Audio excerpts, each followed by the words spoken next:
It was a bright sunny day. The sky was clear and blue without a single cloud. The sun was shining brightly and warmly, filling everything around with its radiance. The silence was broken by a large and strong lizard that attacked someone. However, the man turned out to be stronger, and with one precise blow of his dagger, he killed a huge reptile. It turned out to be Sena Rohil, a young girl with black hair flowing over her shoulders and eyes dark as night, who was pleased with her big catch. She was a D-rank hunter of the Adventurers Guild. Her partner, while collecting materials, admired Sena's fighting skills, who defeated the D-rank monsters in an instant. The girl, in high spirits, picked up the bags of trophies and headed home. Due to her carelessness, the girl slipped and hit her head on the ground. At the moment of impact, memories of her past life returned to her. She remembered that she was a simple office worker and once fell asleep while reading a novel. Then she was woken up by another employee who told the heroine that the lunch break was already over and they were late for a meeting. Hearing this, Sena got up and followed her colleague. On the way, she thought that the story was too boring since the main character ran away, but decided to finish reading it after the conference. The memories ended abruptly as she woke up as Sena Rohil. Opening her eyes in an unfamiliar environment, the girl panicked. She did not understand what kind of memories they were and where the boundaries of reality were. The concerned doctor helped the girl get up, and at the same time, collecting her thoughts in a heap, the heroine realized that she had been reborn in a book that she had read in a previous life. However, to her great regret, she could not remember the whole story, but only remembered the first episodes. Noticing the girl's confusion, the doctors explained to her that she had hit her head very hard, but fortunately she was not seriously injured. The doctor suggested that injuries were common among hunters. Hearing these words, Sena suddenly remembered that usually, hunters who moved into such works acquire unusual powers and skills. Realizing this, the girl tried to call up the status screen. From the outside, it looked extremely strange. Stunned, the doctor asked the heroine why he shouted these words. Seeing the patient's abnormal behavior, the doctor decided that this was a consequence of a head blow and gave the command to the nurses to quickly register the girl and immediately prepare her for surgery. Shocked by the situation, Sena swore she was fine. Leaving the hospital, the girl sighed in disappointment since she had to spend all her earnings on the hospital bill, and now she did not know how she would pay for food this month. At the same time, she still had a hard time believing that she was in a fantasy world. Analyzing her life, she did not understand why she worked so hard in her past life and what her role was in this story. Sena assumed that she was not the main character, but also did not know if she was a secondary character. To begin with, the girl decided to remember whether there was a hunter character in that book. Also, oddly enough, she remembered the name of the book but was not sure about the plot. The girl also could not remember the name of the main character. Not far from Sena stood a young girl with long golden hair, holding a flower bouquet in her hands. Having heard a guy passing by call this girl the name Ellen, she remembered that the main character of the story had the same name. Suddenly, a young man, without a drop of embarrassment, confessed his love to Ellen right in the middle of the street.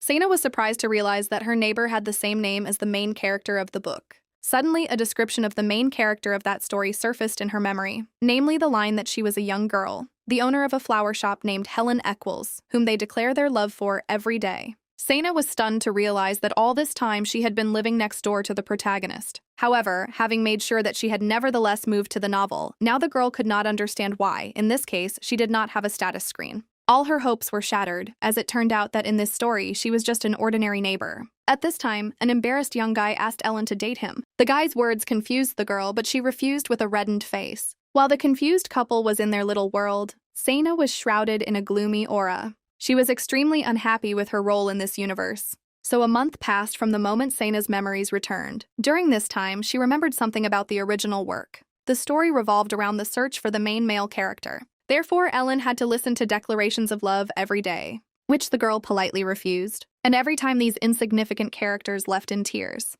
While Sena was watching Ellen, she noticed that every day only one man confessed his feelings for Ellen. Based on this, the girl assumed that at this rate it would take forever to find the main character. While Sena was thinking that the confession scene had already ended for today, suddenly a gust of wind became stronger. It hit the girl's face, causing her hair to fly in different directions. While the irritated girl was straightening her tousled hair, a guy with silver hair walked past her. The girl was very surprised when the young man called Helen. Hearing a familiar voice, Ellen turned around with a smile. When the girl asked if he had come to buy flowers, Dion answered in the negative, saying that he wanted to say something important.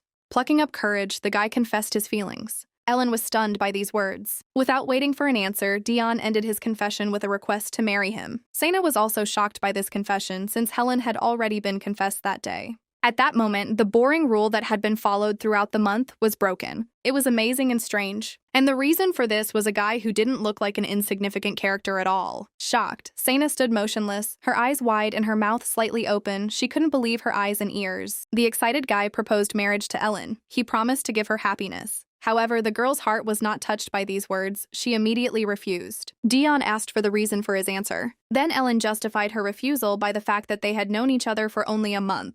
Only after hearing these words, Dion realized that only a month had passed since their first meeting. However, his feelings were not limited to these times. Sana considered this scene too banal. Sitting on a bench, the heroine watched the couple and was disappointed by the fact that although the rule was broken, the result remained the same. Looking at them, she wondered whether events would continue to develop as usual. If everything happens this way, then first Ellen will turn around and go to the flower shop, after which the man will throw himself on his knees. When everything happened exactly as she expected, she became completely bored. However, given that the rules were still broken, she rated Dion's confession 80 points. After the performance ended, Sana decided to return home. However, the devastated guy was still sitting on the cold ground. The girl didn't know how to react to this. Dion was in the same condition as the others. Every man who confessed his feelings to Helen in front of Sana's house, having received a refusal, immediately fell into despair. Therefore, the girl was not surprised by this scene. However, Dion's condition lasted longer than that of the other candidates. The guy continued to call Ellen, crying. Looking at Dion's face, Sana noticed that his face stood out among the others. The guy continued to shed tears continuously. Watching this, Sana realized that he was truly heartbroken. She decided to sit on the bench for a while longer to give the guy time to calm down. Evening slowly fell over the city as the sun disappeared below the horizon, painting the sky in vibrant shades of red, orange, and purple. The sky gradually darkened and stars appeared on it. It began to rain, and the first drops fell to the ground. Gradually, the rain intensified, and within a few minutes, there was a heavy downpour. Then Sana decided to remind Dion that he was sitting on her doorstep and ask her to clear the way. The guy, all wet, looked at the stranger with tears in his eyes. Seeing the guy's silver hair and blue eyes up close, the girl drowned in his beauty. However, she suddenly remembered conversations in society about a man with the same physical characteristics, whose name was Dion Fravel. Hearing his name from the lips of an unknown girl, the guy asked if she knew him. Avoiding answering, she asked a counter-question about what such an important person was doing on her doorstep. Standing in front of the guy, she remembered the first time she heard this man's name. Then the other hunters told her that Dion was the eldest son of the head of their guild. Talking about him, the girls were extremely inspired and vying with each other to praise his appearance. It was from them that Sana learned that the eldest son of the Fravel family, who falls in love at first sight, has silver hair and blue eyes. At that time, the heroine did not believe these rumors. However, his friends insisted that the rumors were true and told even more stories about him, saying that the head did not allow him to join the guild because he had a terrible character. After hearing these stories, Sana assumed that Dion was a hot-headed jerk. She also added that she would like to meet him someday. And now, in a stupor, she looked at the man about whom there were so many rumors. Now the infamous son of her boss sat in front of the door to her house. Sana could not ignore him, since he was the son of the head of the guild where she works. Then she decided to lure him to her side in order to regain her C rank. Seeing the thoughtful look of the stranger, Dion stood up and asked if she wanted to tell him something. To please her boss's son, she apologized for the long pause with a forced smile. And with the same smile, she said that the whole point was that the guy was standing in front of her house. Speaking of this, she pointed her finger towards her doors. Turning around, he saw the doors to the house. He hastily asked for a petition and cleared the way. Sana accepted the apology with a smile and invited the guy into the house to shelter from the rain. Dion was surprised by the stranger's behavior. The guy agreed with a smile and thanked him. When she came home, the girl invited him to sit down and lent him some towels. While the guy was waiting on the sofa, the girl brought hot tea. At this time, Dion wiped his face and hair with a towel. For Sana, this scene was truly beautiful. Such beauty took the girl's breath away. The guy gratefully took the cup. The girl put the tray on the table and thought that most likely her house looked too shabby for the guy. Taking her tea, the girl sat down on the sofa next to the guy, and looking at him, she thought that he did not at all look like a person with a disgusting character. He didn't look like the bad guy from the rumors at all. And yet, she couldn't remember the guy with silver hair and blue eyes in the illustrations for the novel. Based on this, Sana assumed that Dion was a minor character. This means that he is nothing more than one of many who will ultimately fail to win the heart of the main character. While drinking tea, she continued to think that even the son of the head of the guild is powerless before the plot of the book. The man was the first to break the silence. He once again thanked the girl for her help. The guy knew that the girl in the yard saw everything, but Sana pretended that he didn't understand what he was talking about. However, realizing that there was no point in denying, the embarrassed girl awkwardly replied that she didn't want to disturb them and that she shouldn't worry about it. But the guy wanted to talk, so he asked Sana to listen to his story until the rain stopped. The heroine did not consider this something difficult, so she agreed. Hearing the answer, Dion thanked him and began his story. The girl was very surprised to hear that Helen was Dion's childhood friend, as well as his first love. The reason for this was Helen's words that she and Dion had known each other for only a month. Then the guy clarified that Helen has reasons to think so. After all, she erased all her memories, including especially warm and bright moments spent with him when they came up with new games, participated in various adventures, and played pranks. And the motive for such a categorical decision was Helen's painful past, which haunted her. Ellen Evans is the main character of the world where Sana lives. Due to the fact that she is the illegitimate child of Marquis Akil, she was bullied by everyone while she was growing up. Eventually, she decided to run away from home. However, she could not forget her painful past, so she sought out the witch and erased all her memories. Hearing this, Sana remembered that this was written in the backstory of the book he read in his previous life. Once, when Dion was younger, he went to a ball and was completely alone. The guy continued his story, and Ellen was the only person who approached him then. Since then, Dion could not forget her warm smile and gentle hands. At that time, he could not even imagine that such a kind girl suffered so much, and upon learning that she erased her memories and ran away, the guy searched every corner of the capital to find her. And even the fact that she didn't remember him didn't matter. Then, having found her, Dion was confident that he could protect her and wanted to start all over again.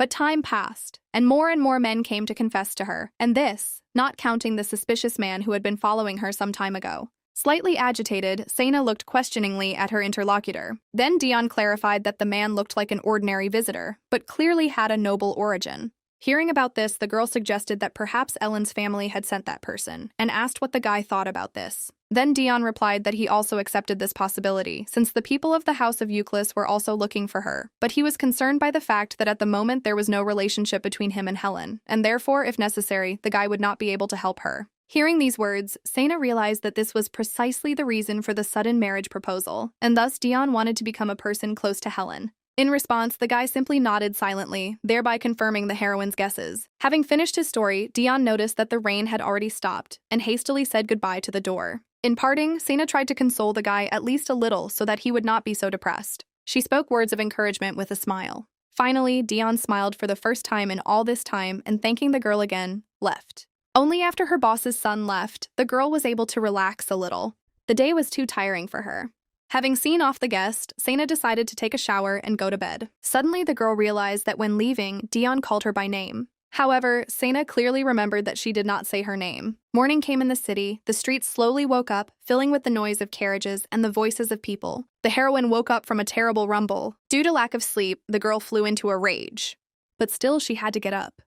The angry girl went to check what was happening on the street. The door suddenly opened and hit the man who was standing behind it. The girl herself was frightened by the sudden blow and asked if the stranger was okay. The unknown person greeted Sana and asked for forgiveness for standing in front of her door. Seeing the child in front of her, the heroine relaxed a little and asked about the reasons for the noise, and also about knights from a fancy carriage. Sana assumed that they had come to arrest someone. However, the stranger refuted this guess and said that they were here because of the lady who owned the flower shop, since their master wanted to make her his personal gardener. The heroine couldn't understand why a noble man would want to hire an ordinary flower shop owner from a small town. Then she thought that perhaps this was the suspicious man Dion was talking about. Tired of constant thoughts, Sana decided that it was time to put an end to these thoughts because they were of no use. Having learned about the reasons for the noise, she said goodbye and hurried home. However, before she could close the door, a man pushed her away and burst into her home. Sana decided that the gentleman had simply mixed up the houses, and warned that he had the wrong door and that the flower shop was nearby, but the man did not seem to listen to her. Realizing that the stranger was not going to leave, the girl asked why he was breaking into her house, while at the same time the inspired knight asked his master if he had managed to make a deal with the owner of the flower shop. Without even listening to his subordinate's question, the man sharply answered that Ellie had refused him and headed deeper into the house, looking around. Suddenly he stopped and, turning around, said in an orderly tone that he wanted to buy Sana's house. While the girl stood in a stupor, he arrogantly ordered her to name the price. The stunned girl did not understand how she should react. Noticing the girl's confusion, a man with hair as black as night and eyes as scarlet as rubies decided to introduce himself in order to show his greatness. Hearing the name Rashid Karlman, Sana realized that the Duke was standing in front of her. The man, with a satisfied look, confirmed his status and again asked the question about how much he needed to pay to buy this house. But the girl did not understand why the Duke needed such an old house if he already had an estate. However, even before receiving an answer, I myself understood the reason. There weren't many options. Most likely, this was his plan to get closer to Helen. Such an act was too dubious even for a high-ranking nobleman. Without waiting for an answer from Sena, Rashid himself began to offer his own options based on the average cost of houses of this type. But the heroine did not let him finish and flatly refused to sell. Neither the Duke nor his assistant expected such an answer. The faithful knight could not tolerate such impudent behavior towards his master, and began to blame the girl for violating etiquette. But Sena did not consider these words fair. Then the man moved from words to actions and drew his sword. But the D-rank hunter easily dodged the blow. She was not going to tolerate such attitude towards herself, so she warned that at the next attack, she would not stand like a pillar and would fight back. To avoid a battle, the Duke gave orders to the knight to stop. At this moment, another knight who was standing near the door received another blow to the back of his head. Trying to enter the house, Dion accidentally touched the guy by opening the door. Dion apologized to him and greeted Sena with a charming smile. The girl was not expecting guests, so she asked in surprise what he was doing here. And the Duke obviously knew the guy and was not happy with him. Sena was pleased to learn that the two knew each other. Of course, Dion was not happy about this meeting either. Rashid explained his presence by saying that he had come to buy this house. Then Sena, with a smile on duty, said that this was impossible since he was the one who was going to buy it. This information once again shocked the girl. Ignoring the hostess of the house, the uninvited guests continued to argue about which of them would ultimately get the house and who could pay more for it. After some time, Sena's patience ran out. She screamed at the top of her voice that the guys would shut up. The angry girl repeated once again that the house was not for sale. Even experienced knights were afraid of the hunter's evil face. The girl suddenly had a headache. Finally, the Duke realized that at this moment there was no point in trying to negotiate the purchase of the house. In order not to waste his time in vain, he and his people left Sena's household. The heroine was pleased with this, but she also realized that Rashid would return. Dion thought the same. After the Duke left, the boss's son said that he wanted to ask something, but before he could ask his question, the girl suddenly fell. Luckily, the guy managed to catch her and she didn't hit the floor. Sena's head hurt terribly from all these nerves. The guy immediately called a doctor. After checking the patient, the doctor concluded that it was a common cold and that after a little rest, she would feel better. The girl was surprised since she had never been sick before, but the doctor said that there was nothing strange in this. Anyone can get sick one day. Since Sena was in the hospital a few days ago, before leaving, the doctor asked the man to take care of his wife, which stunned the unmarried couple. Before they even had time to clear up the misunderstanding, the doctor had already left the house. Either from the heat or from embarrassment, Sena's face turned red as a tomato. After the doctor's words, the guy also fell out of reality. Sena sat down on the sofa and sincerely thanked her for the help and for calling the doctor. Dion explained his sudden appearance by saying that he had come to see Ellen, but then he heard a noise and decided to check what was happening here. Then the girl joyfully replied that she was glad that the guy showed up on time. But the guy apologized because he felt guilty that because of him the girl got wet in the rain, and most likely because of this, she caught a cold. Sena was touched by Dion's concern, and the young man's guilty pug completely amazed the girl on the spot. In response, Sena said that she did not blame Dion for this, but on the contrary, she was grateful to him for helping to get rid of Duke Carlman. Hearing this, Dion hastily explained that he himself did not intend to buy this house, but simply wanted to help Sena. The girl felt relieved, because then she was really surprised. Dion was glad that he could help. Having finished the conversation, the guy asked the heroine to go back to bed, and while she was recovering, he promised to look after the house, which greatly surprised the girl, since she was sure that Dion was going to the neighbor. But the guy replied that it was not that important and he would go there another time. Dion urgently asked the girl to get a good night's sleep and rest. Having heard that Sena wanted to ask something at the next meeting, the guy happily agreed to answer any question. Sitting back, the girl said that on the first day of their meeting, Dion called her by name. However, she was sure that she herself did not say her name. Then, making an extremely surprised face, the guy replied that the girl herself told him. But the girl was sure of the opposite. Then Dion, with a confident voice, recalled that on the day of their first meeting, Sena introduced herself. Hearing this, the girl was shocked, since she did not remember this, but the guy was surprised to ask whether she had really forgotten. Dion's words sounded true, so the girl doubted her memory. Moreover, the guy had no reason to lie about such a thing. Suddenly, Sena remembered something else, namely, their past conversation about a suspicious man. And I decided to find out if that man was Duke Carlman. Hearing a negative answer, she was extremely dumbfounded, since she was almost sure that it was Rashid. Dion then explained that the man also had dark hair, but it was longer and seemed to be purple in color. After she heard this, she was completely convinced that the pursuer was not the Duke. Then they began to think together about who that stalker was. Suddenly, the girl realized that she was in no condition to worry about her neighbor right now. She should worry about herself first, because Duke Carlman said he would return. Then she firmly said that the next time the Duke talks about buying a house, she will fight back. Dion asked how exactly. Then the girl began to think about possible options. And the first thing that came to her mind was to beat Rashid. And realizing that she would then be arrested, she decided to do it when there were no witnesses. What she heard shocked Diana, and a moment later, his face lit up with a radiant smile, and he answered with a laugh that the idea was not a bad one. A few hours later, having made sure that everything was fine with the girl, the guy asked around and left. It was already evening outside, and the sky was painted in bright sunset colors. Making sure that Sana had closed the door, Dion turned away and left. While he was walking, he thought that technically he had not lied to the girl, saying that she had told her name at the first meeting. At this time, Ellen was working on flowers in her store. Looking at the delicate flowers, she thought about Duke Carlman. At first, seeing the aristocrat surrounded by knights, she was afraid. However, the beauty and gentle tone of the guy he asked to become his gardener won her over. He looked at her as a specialist, not a girl. Ellen was glad that such a high-ranking person appreciated her skills, but she believed that she was not suitable for the role of gardener on his lordship's estate. For this reason, I was forced to refuse the Duke. She told her friend about this during a tea party. After listening carefully to the girl, the mysterious friend suggested that perhaps this man really loved Ellen. At these words, the girl's eyes dropped slightly. Her gaze was directed downwards. Her cheeks became bright pink from the rush of blood, and her lips were slightly pursed. The embarrassed girl did not believe that this was possible, but it gave her butterflies in her stomach. While Ellen was lost in her amorous thoughts, Sana noticed her and came over to say hello. Sana said that she would like to buy some white flowers. Ellen ran up to her neighbor in high spirits. It was impossible not to notice the girl's glowing face, so Sana decided to ask the reason for such happiness. Helen enthusiastically shared her joy with her neighbor, saying that yesterday a man of noble birth came to her and asked her to become his gardener. Raina reeked of misunderstanding, not understanding the reason for such admiration. Then the girl added that this was the first time that someone paid attention to her skills, and not to her appearance. Sana immediately understood who she was talking about, and was unpleasantly surprised by this fact, since she did not expect such a reaction, and did not think that her neighbor might develop feelings for the Duke.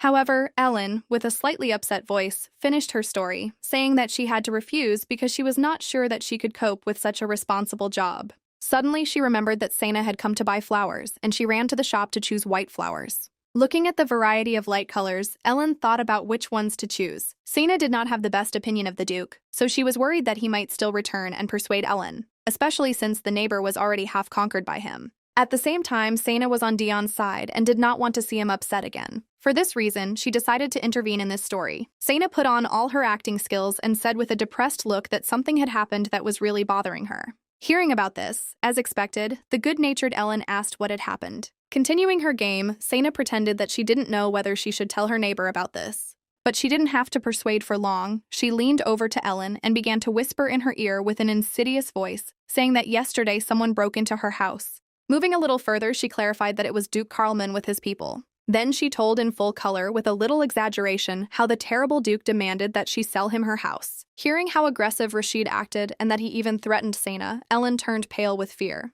Then the girl with a benevolent smile took Ellen's hand and said in a worried voice that she could take care of herself, so there was no need to worry. However, she herself is worried about her neighbor because she believes that his lordship needs the houses of this area, and it also seems to her that the Duke likes to torment those who refused him. The naive girl took all Sana's words at face value and was horrified, not understanding how a man could do such a thing. Now all the Duke's actions and words seemed suspicious. Ellen realized with horror that all the Duke's actions were just a ploy to get her house. After her colorful story, Sana watched her neighbor's reaction. Ellen was completely disappointed by the Duke's treachery. Then Sana continued to add fuel to the fire. She said with a sympathetic tone that since she was a hunter herself, she managed to keep the land, but Ellen was more vulnerable. She advised her to be careful and try not to get involved with him. At the end of the conversation, she insistently asked to simply ignore the Duke completely. Ellen, horrified after everything she heard, agreed with her neighbor, and thanking her, said that she would be careful about him in the future. Having heard such welcome words from Ellen, and being pleased with her reaction, Sana replied with a friendly smile that there was no need for thanks, since that was what neighbors were for. Having completely destroyed the image of Duke Carlman, the heroine was proud of herself. The next day, she enthusiastically told Dion about it. Hearing the girl's story, he was surprised and decided to check with her again whether this meant that she deliberately put the Duke in a bad light in front of Ellen. But Sana sharply replied that this was not so. She explained that it was a normal conversation between neighbors, and Ellen, because of her upbringing, took it that way. She also added that everything she said was based on irrefutable facts. Then Dion asked what she would do if the Duke found out about this. But Sana didn't even listen to him. Noticing that Ellen had left the house, she was inspired and with a bright smile, sparkling eyes, and slightly pink cheeks, told Dion to at least go greet her. But before she could finish speaking, the neighbor came back in.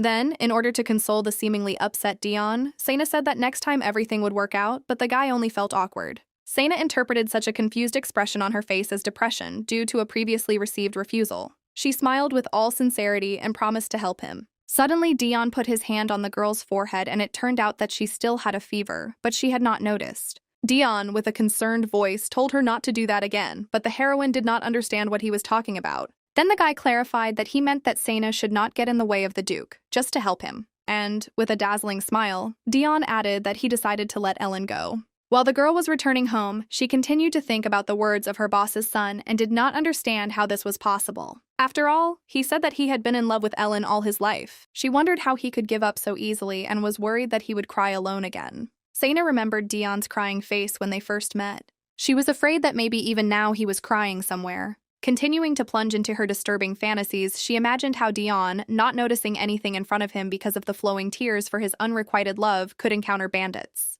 who, noticing his noble appearance, will want to rob the guy. But a cute and timid guy will not be able to fight back. Sana was horrified just imagining what could hypothetically happen. She immediately rushed towards the guy to catch up with him and make sure that everything was okay with him. Suddenly, she heard screams and immediately assumed that it could be Dion. Mentally kicking herself for leaving her friend alone in such a dangerous area, she ran towards the voices to help him. However, the one who was lying on the floor was not Dion. And the one who contributed to this was our good-natured Dion. His silver hair shimmered and glowed as if it had absorbed all the moonlight. The girl decided to hide around the corner and watch what was happening, because she did not understand what was happening. The arrogant gentleman took out his anger on a gang of bandits who were unlucky enough to encounter him. Suddenly, the guy felt the presence of a stranger, and in an arrogant tone ordered to stop hiding and come out, which greatly frightened Sana, as she thought that these words were directed at her. Dion's next phrase completely shocked her, since he said that the wall would not be able to hide the body of the observer, while the girl, although she considered herself rather large, was not large enough to deserve such words.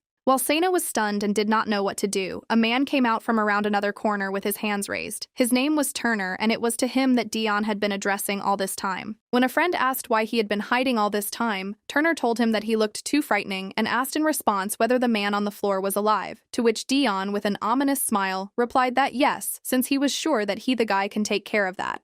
Hearing these words, the street robbers, gathering all their strength, stood up and ran away in horror. Looking after them, Dion arrogantly said that he did not understand why they ran away, since they would die anyway, and Turner suddenly told him that his superiors had contacted him and asked whether Dion was really busy with the investigation. Then Dion lightly put his arm around his friend's shoulders and, pulling him towards him with a cold smile, asked if Turner was really going to report that he was idle, to which the frightened guy gave an instant negative answer. Suddenly, their conversation was interrupted by a girl who looked like a teenager, dressed in a black cape that almost completely hid her face, and 2 brown pigtails peeked out from under the hood. She called the guys, and they immediately followed her. From shock and fright, Sana staggered and, unable to stand on her legs that gave way from fear, collapsed to the ground. She was confused to learn that the bandit was the real Dion. At this time, Dion and his friends were walking somewhere. Suddenly, the girl turned to him and asked what happened, since in her opinion, the guy didn't look very good. Having received no answer, she asked again what he was worried about, since they had already tracked down Ellen. Dion finally responded, only saying that that wasn't the problem. Then the girl, with a grin, suggested that it was because of Sana Rohil. The expression on his face was more eloquent than any answer. The girls immediately realized that these two had finally met. At this time, Sana was still trying to digest the information she had received. The next day, the heroine went to the guild, where, as always, it was full of people. While waiting her turn, she was still thinking about yesterday's events. After all, then Dion was completely different from the Dion she was used to.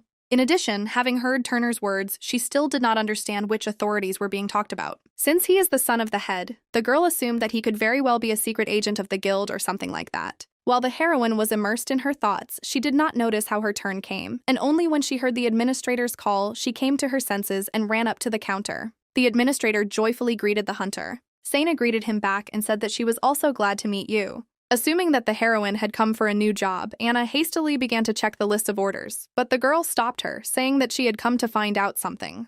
Having said this, Sana approached the curious administrator and asked in a quiet voice about Dion Fravel. Since he is the son of the head of the guild, Anna naturally knew about him, so Sana asked her to tell her everything she knew. The first thing the administrator thought was that he was a hot but crazy idiot. She went on to say that Dion is the son of the head's first wife, but it seems that the head's brothers and sisters have caused this wife a lot of trouble. The main reason for this attitude was her ignoble origin. As a result, she died quite early, and according to rumors, she died due to the fact that the relatives of the head mocked her. Little Dion probably thought the same as he began to take revenge on them.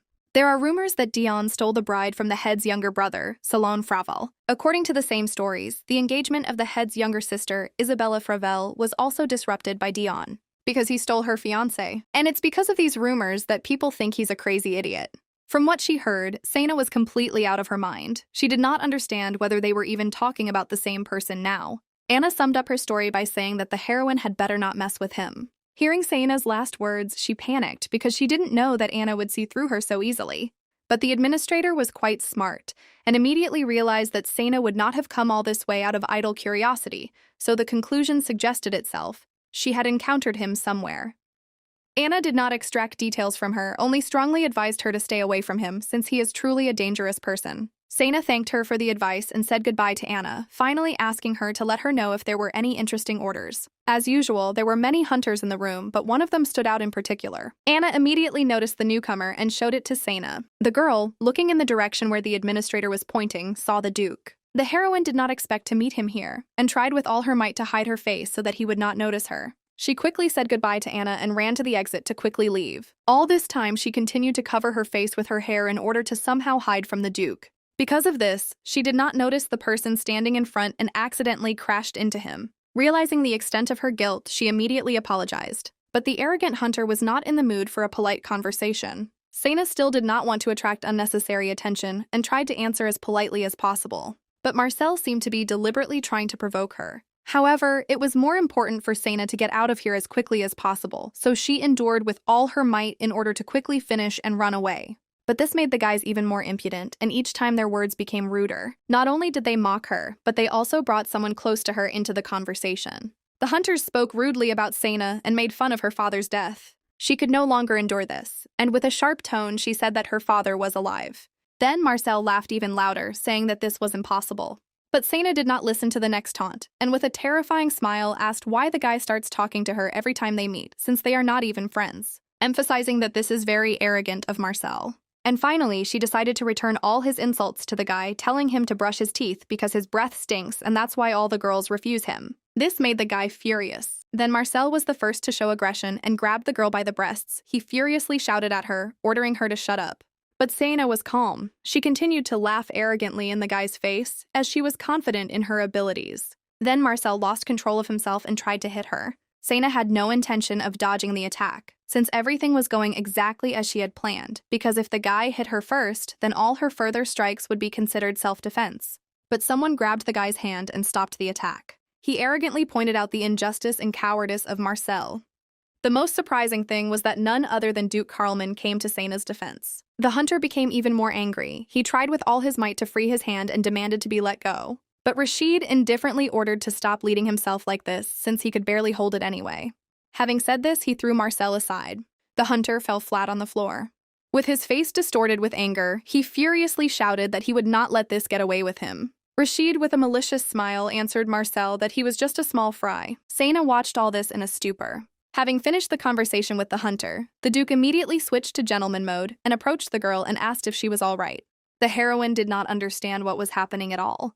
With an awkward smile, she replied that she was fine and thanked her for her help, mentally mourning that her perfect self-defense plan had collapsed. At first, the Duke didn't believe it and wanted to ask again, but suddenly he realized that the mistress of that house was standing in front of him. While they were talking, Marcel gained strength and attacked Rashid from behind. Sana noticed this in time and managed to warn Duke Carlman. Thanks to this, he turned around in time and blocked the blow. Having stopped the attack, the Duke continued to comment on Marcel's actions. Every word he said provoked the guy even more. Eventually, the hunter drew his dagger. Noticing that he was about to attack the unarmed man with a knife, Sana could no longer stay away. She knocked the weapon from his hands with one clear kick. After this, the Duke knocked out the guy. From such a force of impact, Marcel flew several meters away. Sana was happy that this idiot grabbed it in time. Having learned about the fight, the knights in charge of security inside the guild ran up. Seeing the hunters lying on the floor, they decided to arrest those responsible for this. Thus, Sena ended up behind bars. The worst thing was that the guards ran up just as they were delivering the blows. If the girl had also been injured, they could have tried to negotiate.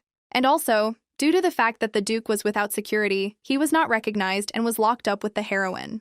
The girl, out of politeness, asked if the Duke was okay and offered to have a snack. However, he refused, saying that his assistant would come for him soon. Unexpectedly, he apologized to Senya for that incident, which greatly surprised her. He explained that he was sorry for breaking into her house without permission, and also promised to punish Garrett. Sena didn't know who it was, but based on the context, she realized that it was the knight who attacked her. Rashid explained that the knight was a lazy knight who never received proper training and remained in his place only because his father was a loyal vassal of the Duke's family.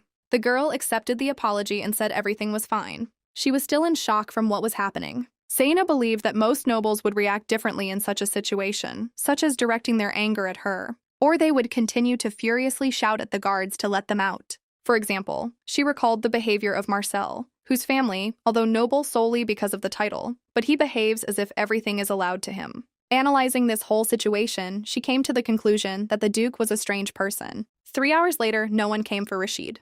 The girl was extremely surprised by this. Then she suggested that the reasons for such a delay could be that something happened to the assistant. When asked by the Duke what exactly, she could not clearly answer. By doing this, she increased the man's mistrust and wariness. The atmosphere was extremely tense. Sena did not know what she should say in such a situation. Then she suggested that they come up with something, since they were in the same boat. The heroine's last phrase greatly surprised the Duke. Sena couldn't think of anything better than to tell the warden that the man next to her was of noble birth. But as expected, they did not believe her. Suddenly, someone's footsteps were heard, and the girl was delighted, thinking that it might be the Duke's assistant.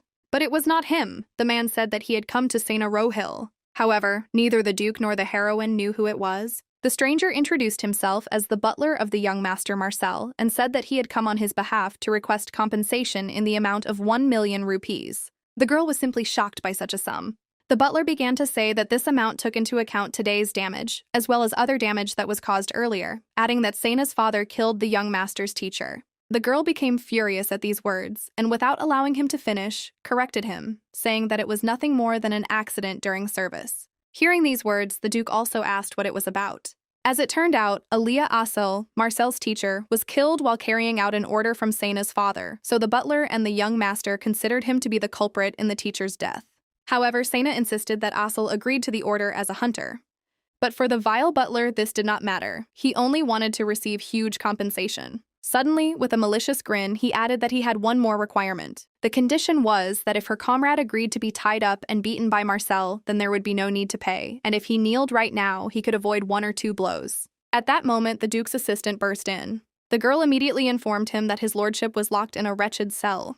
The assistant immediately ran up to his master and began excitedly asking what happened and how. Seeing this, the butler and the warden realized that he was indeed a Duke. Not missing an opportunity, Sena spoke in detail about Marcel's desire to beat the Duke. Hearing this, the butler turned pale with fear, and the observer retreated tactically. The man, in a panic, tried to come up with at least some worthwhile excuse. But the assistant was furious. After some time, they sat down at the negotiating table. The Duke called Aaron, and he immediately came up.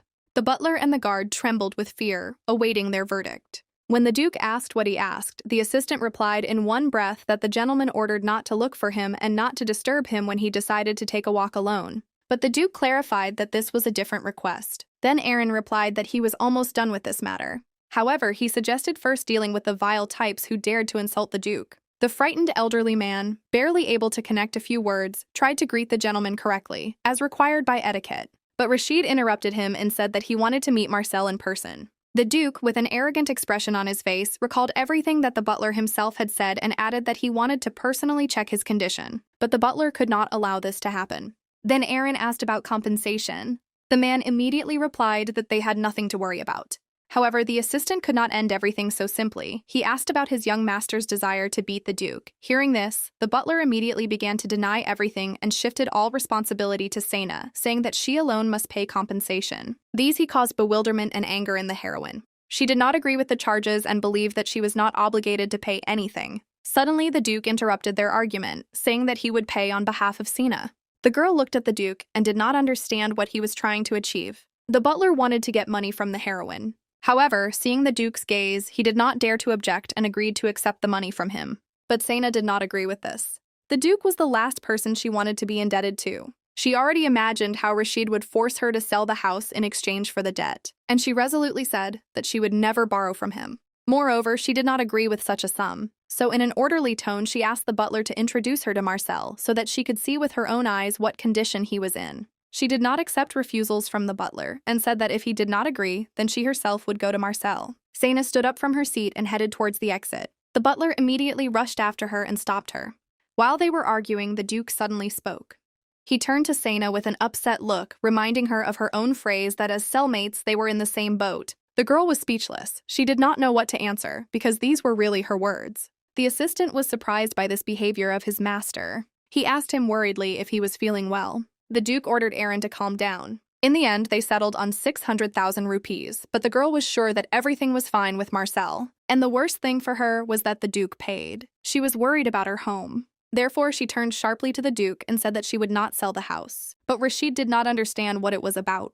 Then Sena clarified that she was talking about her house and that she would never sell it to the Duke. Hearing the Duke's answer that she should not sell it, the girl was speechless. The Duke repeated her words again and added that there was no need to worry about it. And when asked about the reason for such an act, he replied that he only wanted to make amends for his past offense. He also promised not to contact her again with a request to buy a house. The girl did not expect this. She could not believe that the Duke gave the money just like that. Having finished the conversation, Rashid asked and left. Then Sena realized that the Duke was just walking her home. Looking after the departing guy, she could not understand what it all meant. The next day, she woke up again from the noise. The sounds came right from under her windows. She went to the window to check.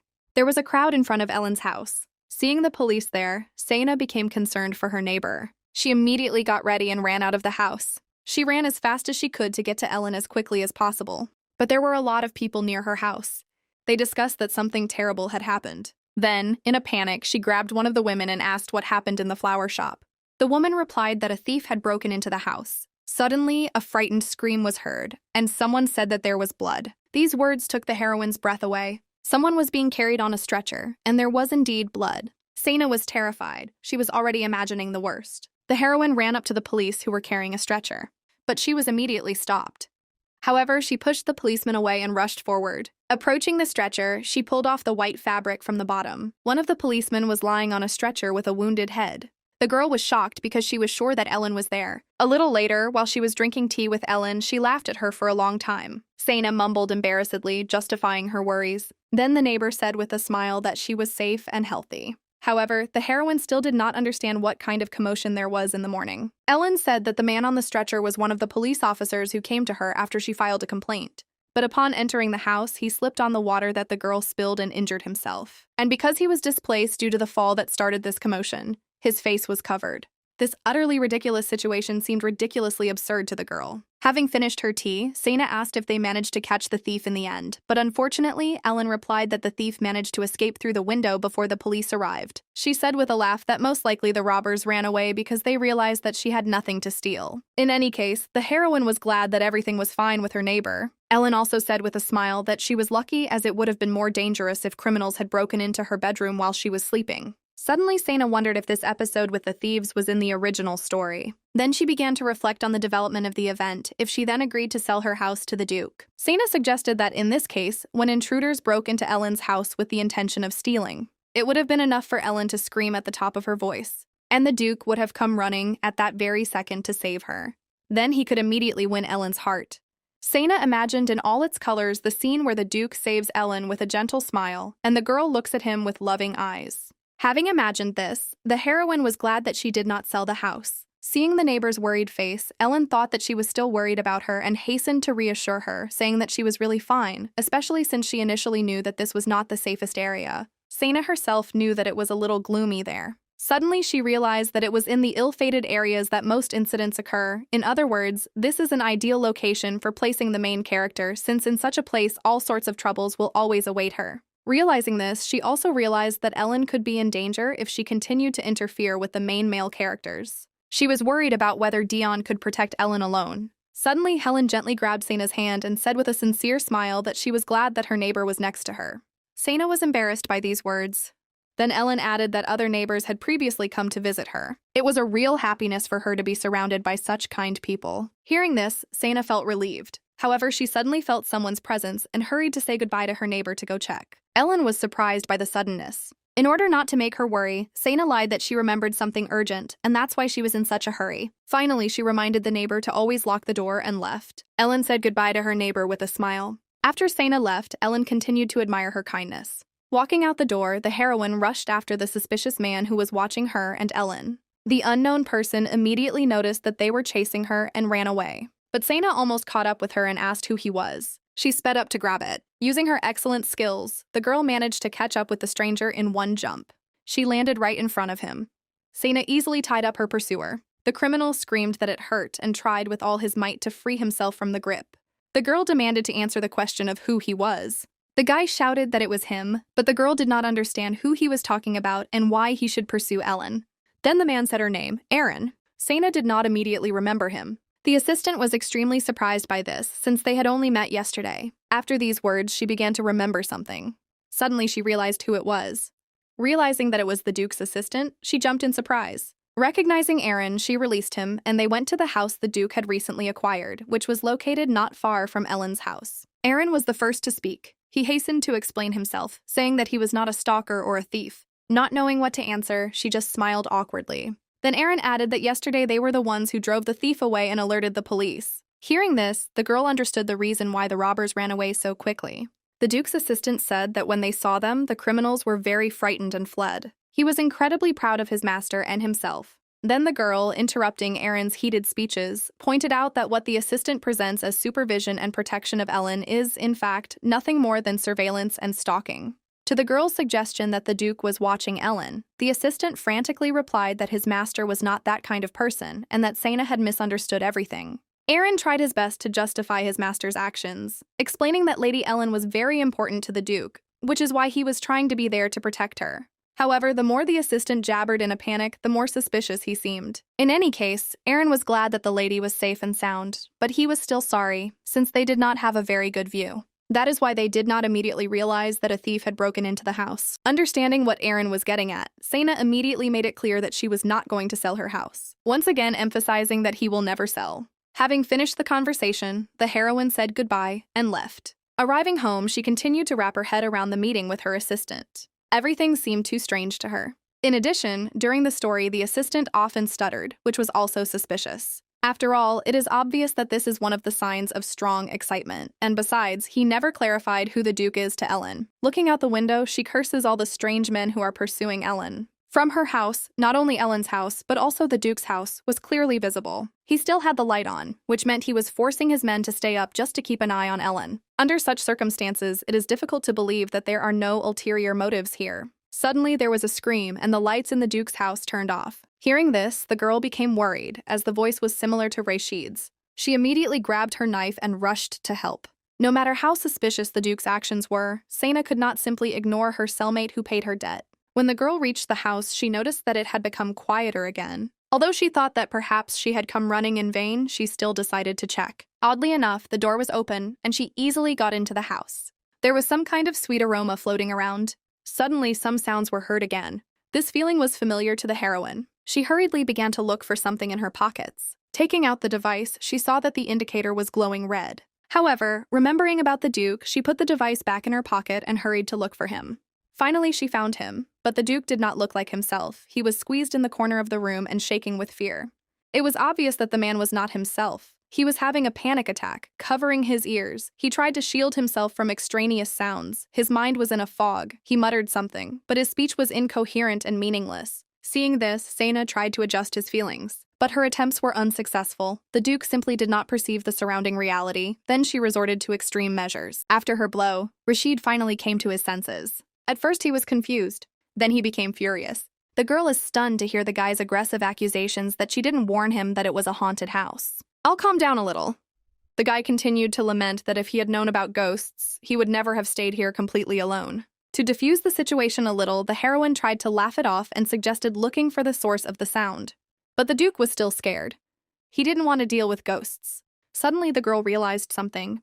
Seeing the guy's reaction, she realized that the Duke was afraid of ghosts. Blushing with embarrassment and anger, the man tried to refute these words. And the more he denied, the less convincing he looked. Then Sena again suggested that the Duke work together to find out what the source of the sound was. This idea made the Duke tremble, but in order to prove his courage, he agreed with a chalk-pale face. Having received a positive answer, Sena called the man to follow her. They walked together in the direction of the sound. Crossing an empty corridor, they reached some doors. While the Duke fearfully imagined what would happen behind these doors, the girl boldly opened the door. At this time, the man tried to calm down and collect his thoughts. Behind the door was an empty room. But the guy didn't see this because the moment the girl opened the door, he turned away in panic. Noticing this, Sena decided to play a little joke. Realizing that there were no ghosts behind the door, the Duke finally opened his eyes. Realizing how terrible he looked from the outside, he began to clean himself up. Avoiding eye contact, the Duke suggests checking the other room, since this one is empty. Sena immediately agreed and went forward. Walking ahead, she could barely contain her laughter, and still did not understand why the Duke did not order her to check everything alone and went with her, because it is obvious that he is afraid. Having reached the next room, the girl assumed that the sound was coming from there. Opening the door, they saw steps leading down. Then the Duke fearfully asked Sen if she was really going to go down to the basement. The heroine decided to stop her mockery and invited him to wait here while she checked everything herself, but the man was against it. He was worried that there might be something worse and more dangerous there than a ghost. Although his attempts to defend him while he himself was trembling with fear looked ridiculous, his gallantry deserved respect. Sena tried to calm him down, reminding him that she was a pretty strong hunter. But the Duke still believed that it was not safe to go alone. Toga Girl said that if something happens to her, he can have her house. The man was shocked by these words, because he had never even thought about such a thing. The Duke did not understand the reason for such thoughts. Realizing that the man took these words too seriously, Sena laughingly said that it was just a joke. Despite the guy's anger, the heroine had her own reasons for such a joke. But the Duke was furious because everything has its time. At the same time, this is exactly what the girl wanted, since in any case, being overcome with rage is better than shaking with fear. Whatever it was, the girl suggested that the guy wait, and she went to check the basement herself. The further she walked, the darker it became. The girl could no longer see anything. She was lucky because she had a mana stone. Having illuminated her path with a mana stone, she reached the door, but by that time the noise had already stopped. Noticing this, the Duke hastened to offer to return since the sounds had stopped, which meant that now everything was in order. But Sena was adamant. She bravely walked forward, and the Duke followed behind, still trying to dissuade the girl from this idea. Sena was already annoyed by his constant persuasion. She abruptly pulled out her hand and angrily ordered to let herself go. The guy was confused and scared at the same time. Seeing such an expression on his lordship's face, Sena could not contain her laughter and began to laugh loudly. Looking at the Duke's red face, it was hard to believe that he was called a ferocious monster. Sena suddenly spoke with a serious tone. Looking straight into the man's eyes, she said that the thing below was not a ghost. And her phrase that it was a demon surprised the guy even more. Then, in order to prove her words, she showed him a device with a red stone in the center and explained that it reacts to demons. Putting the device back in her pocket, she continued, saying that the sweetish aroma that fills the whole house is also proof. After listening to the girl, the Duke asked her how the demon managed to cross the capital's barrier. Sena herself did not know the answer to this question, but she had certain thoughts about what kind of demon they were dealing with. But before they could reach the source of the sound, some force pushed the girl down the stairs. Reshid tried to catch her. He pulled the girl towards him to stop her fall. As a result, she dropped the mana stone. Also losing their balance, they both fell backwards. While the guy was worriedly asking if Sena was okay, she didn't even understand what had happened and why the Duke pulled her back so sharply.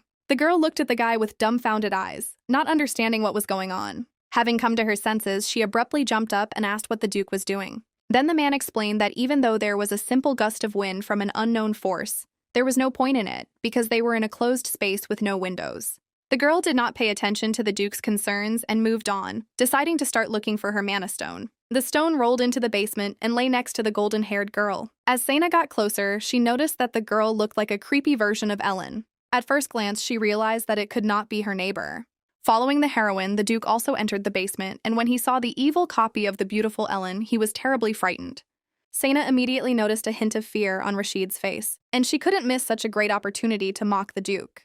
The heroine immediately turned on her acting talent and, pretending that her back hurt, asked the man to help lift the stone. From such a request, the guy turned even more pale. He wanted to refuse with every fiber of his soul, but because of the feeling of guilt, he could not say no. With shaking legs, he walked towards the mana stone. The girl was no longer able to hold back her laughter. She laughed on the sly. The Duke was so happy when he reached the stone that he did not even notice that something was floating in the air right above his head. Seeing this, the girl suddenly stopped laughing. Noticing this, the Duke became even more frightened and asked the heroine what had happened. Suddenly, this something approached the Duke and began asking the same question nonstop about why the man killed him. The unknown thing looked like a ghost in a black robe. Bloody red footprints appeared around, and suddenly, a ghost with an eerie smile suddenly descended, as if trying to get to the Duke. Realizing that Carlson was in a stupor, the girl called him to bring him out of his trance. Realizing that it was a demon, she immediately rushed to the Duke. But the men had already begun to have a panic attack. He trembled with chilling horror, not noticing anything around. With a trembling voice, he repeated that it was Serena. The demon with red eyes and a terribly scary face continued to rapidly approach. Looking at the ghost again, Sena noticed that she had the same eye color as the Duke. The demon inspired fear and panic. But the situation was also heated by the fact that the ceiling was on the verge of collapse. Sena tried to get the Duke out of there. As soon as they crossed the threshold, they both fell to the floor. At that same second, the ceiling collapsed. The Duke had already come to his senses a little, but he was still in a state of shock. Just outside the door, the demon, still in the guise of a creepy woman, hung on the gallows. Her sinister laughter echoed in the basement. From these sounds, the Duke fell into a stupor again. He repeated nonstop that he did not kill her. Coming closer, the girl put her hands on Rashid's shoulders and said in a calm voice that everything he sees now is unreal, a mere illusion, so he doesn't need to be afraid. Having made eye contact, she added with a smile that he just needed to close his eyes and wait a little. She would be back soon. The Duke was still not fully aware of reality. He remembered Serena, who was wearing a soft pink dress, and her long hair was flowing beautifully in the wind. Suddenly, the boundaries of reality and fiction were blurred. Thinking that the girl was still alive and continuing to call her, the Duke walked towards her. He walked with uncertain steps, but at the same time he was glad that the girl was alive. He did not want to believe in her death. All this time, Serena never turned around. Suddenly, the amplitude of the movement of her hair became sharper, as if her hair was getting longer every second. Suddenly, she turned around, and the fairy tale world instantly collapsed.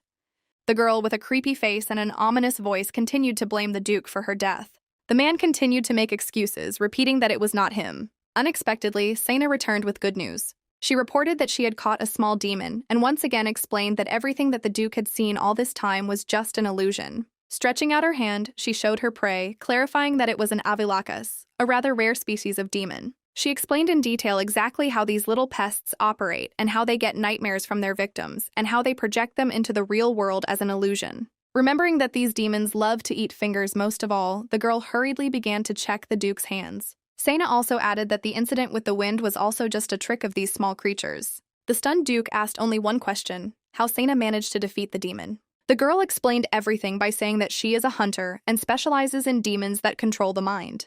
The Duke still could not recover from the nightmare he had seen. Noticing his pale complexion and unnatural behavior, the concerned heroine asked Rashida if he was okay. Replying that everything was fine, the Duke tried to get up. Suddenly, his face was right in front of Sena's nose. Only now did he notice the girl's kind smile. Only now realizing that the heroine was not so aggressive, but on the contrary very kind and sweet, the Duke became embarrassed. Watching the Duke's reaction, Sena was perplexed, not understanding what he was thinking. However, since they had already caught the demon, the girl, standing up from the floor, offered to go back. With a charming smile, she told the guy to take her hand and stand up. The Duke was fascinated by her. He agreed and took Sena's hand. As morning came, the townspeople began to heatedly discuss something. Some of the neighbors heard loud noises, some even thought it was an earthquake, but Sena hastened to calm them down, explaining that only the floor had caved in, and the reason for this was that the house was already old. This explanation suited the neighbors quite well. Hearing the rumors, a worried Ellen ran to the heroine to make sure she was okay. She was disheartened by the news that the floor had caved in. Sena told her the same thing as the rest of the neighbors. But suddenly Ellen's expression changed, and she asked in a serious tone what Sena was doing in his lordship's house. Trying to come up with something on the fly, the heroine replied that she was helping with the move. Hearing this, Ellen, with the same smile, said that she was glad to know that Sena was not hurt. Having finished the conversation with the heroine, she furtively glanced towards the Duke. Suddenly their eyes met. Noticing this, Ellen bowed and said goodbye to her neighbor and left. Finally, there was silence, and Sena breathed a sigh of relief. But before they had time to enjoy the peace, Aaron appeared out of nowhere, running with all his might towards his master. Concerned, he asked what happened and how. In order not to tell the whole story from the very beginning, the Duke only showed to study it, but the assistant did not understand what he was talking about. Then Rashid called Sena. The girl immediately understood what it was about and began to look for something in her pocket. She pulled out a small demon in the shape of a bee and handed it to Aaron.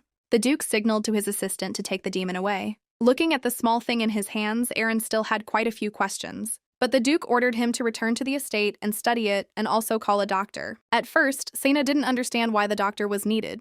And when I understood, I was shocked. The Duke personally cleaned her wound. This made the girl feel awkward and grabbed the towels, saying that she could handle it herself. The Duke continued to stare at her. But for Sena, such burns were common when working with mana stones. After all, she is one of those who are not subject to magic. When a person uses magic with a stone, as soon as the mana runs out, the stone turns black. But Sena came up with his own way of using the mana stone. It causes the mana inside the stone to quickly leak out, and then uses it as an explosive. Dust usually rises after an explosion. However, the target can also be hit with one hit. This is a fairly effective way of hunting. Rubbing her hand, Sena continued to think about the recently captured demon, and the Duke watched her silently. Suddenly, he asked if this often happens to her, and the girl calmly replied that yes, since she is a hunter.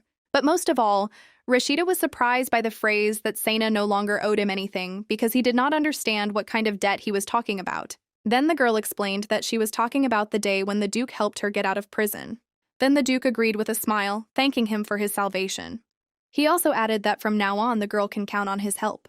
However, he was extremely surprised when he heard a request to share with her the information that Aaron would find. And although he promised to fulfill any request, this time he refused. He could not give the reason for the refusal, but in return he promised to fulfill any other request. The girl insisted on her own, arguing the need to obtain such information, but the Duke was adamant. However, Sena did not want to retreat because a demon appeared in the capital and it was natural to worry about this.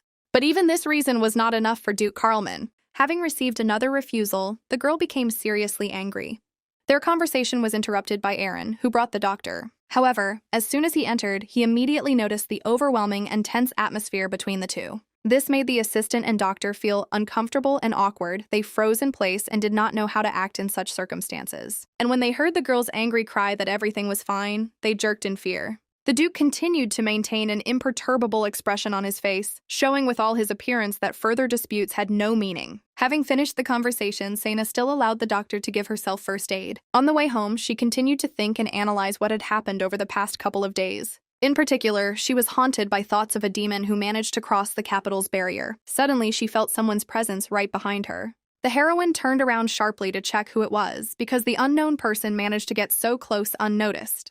But before she even had time to react, the stranger grabbed her wounded arm, causing her pain. Suddenly, the unknown person asked with concern in his voice if the girl was okay. As it turned out, it was Dion.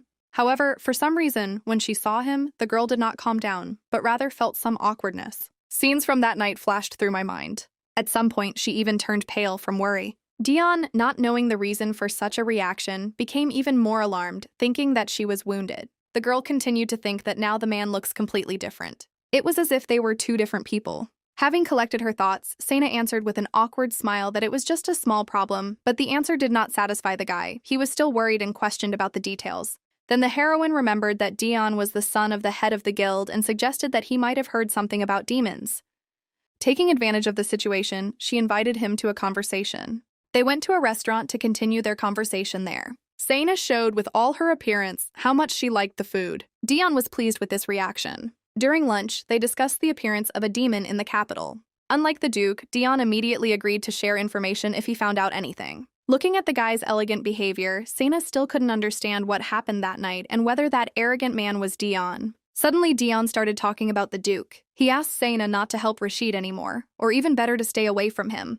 But the heroine could not promise such a thing, because the Duke is her neighbor, and even before that, he helped her. She also said that the Duke was not so bad, and besides, his people helped Ellen when thieves broke into her house. However, this was the first time Dion had heard about the incident with the thief. Then Sena told him everything, and added that there was nothing to worry about now, because Ellen was fine. But suddenly Dion asked if she was okay. The heroine was surprised by such a question, because the thief broke into the neighbor's house and not hers, and answered that of course she was fine too. When the girl asked if he was going to visit Ellen, Dion replied that he was not sure yet. However, he looked worried. Sena interpreted this expression as concern for Ellen and was once again convinced of the authenticity of his feelings for Ellen.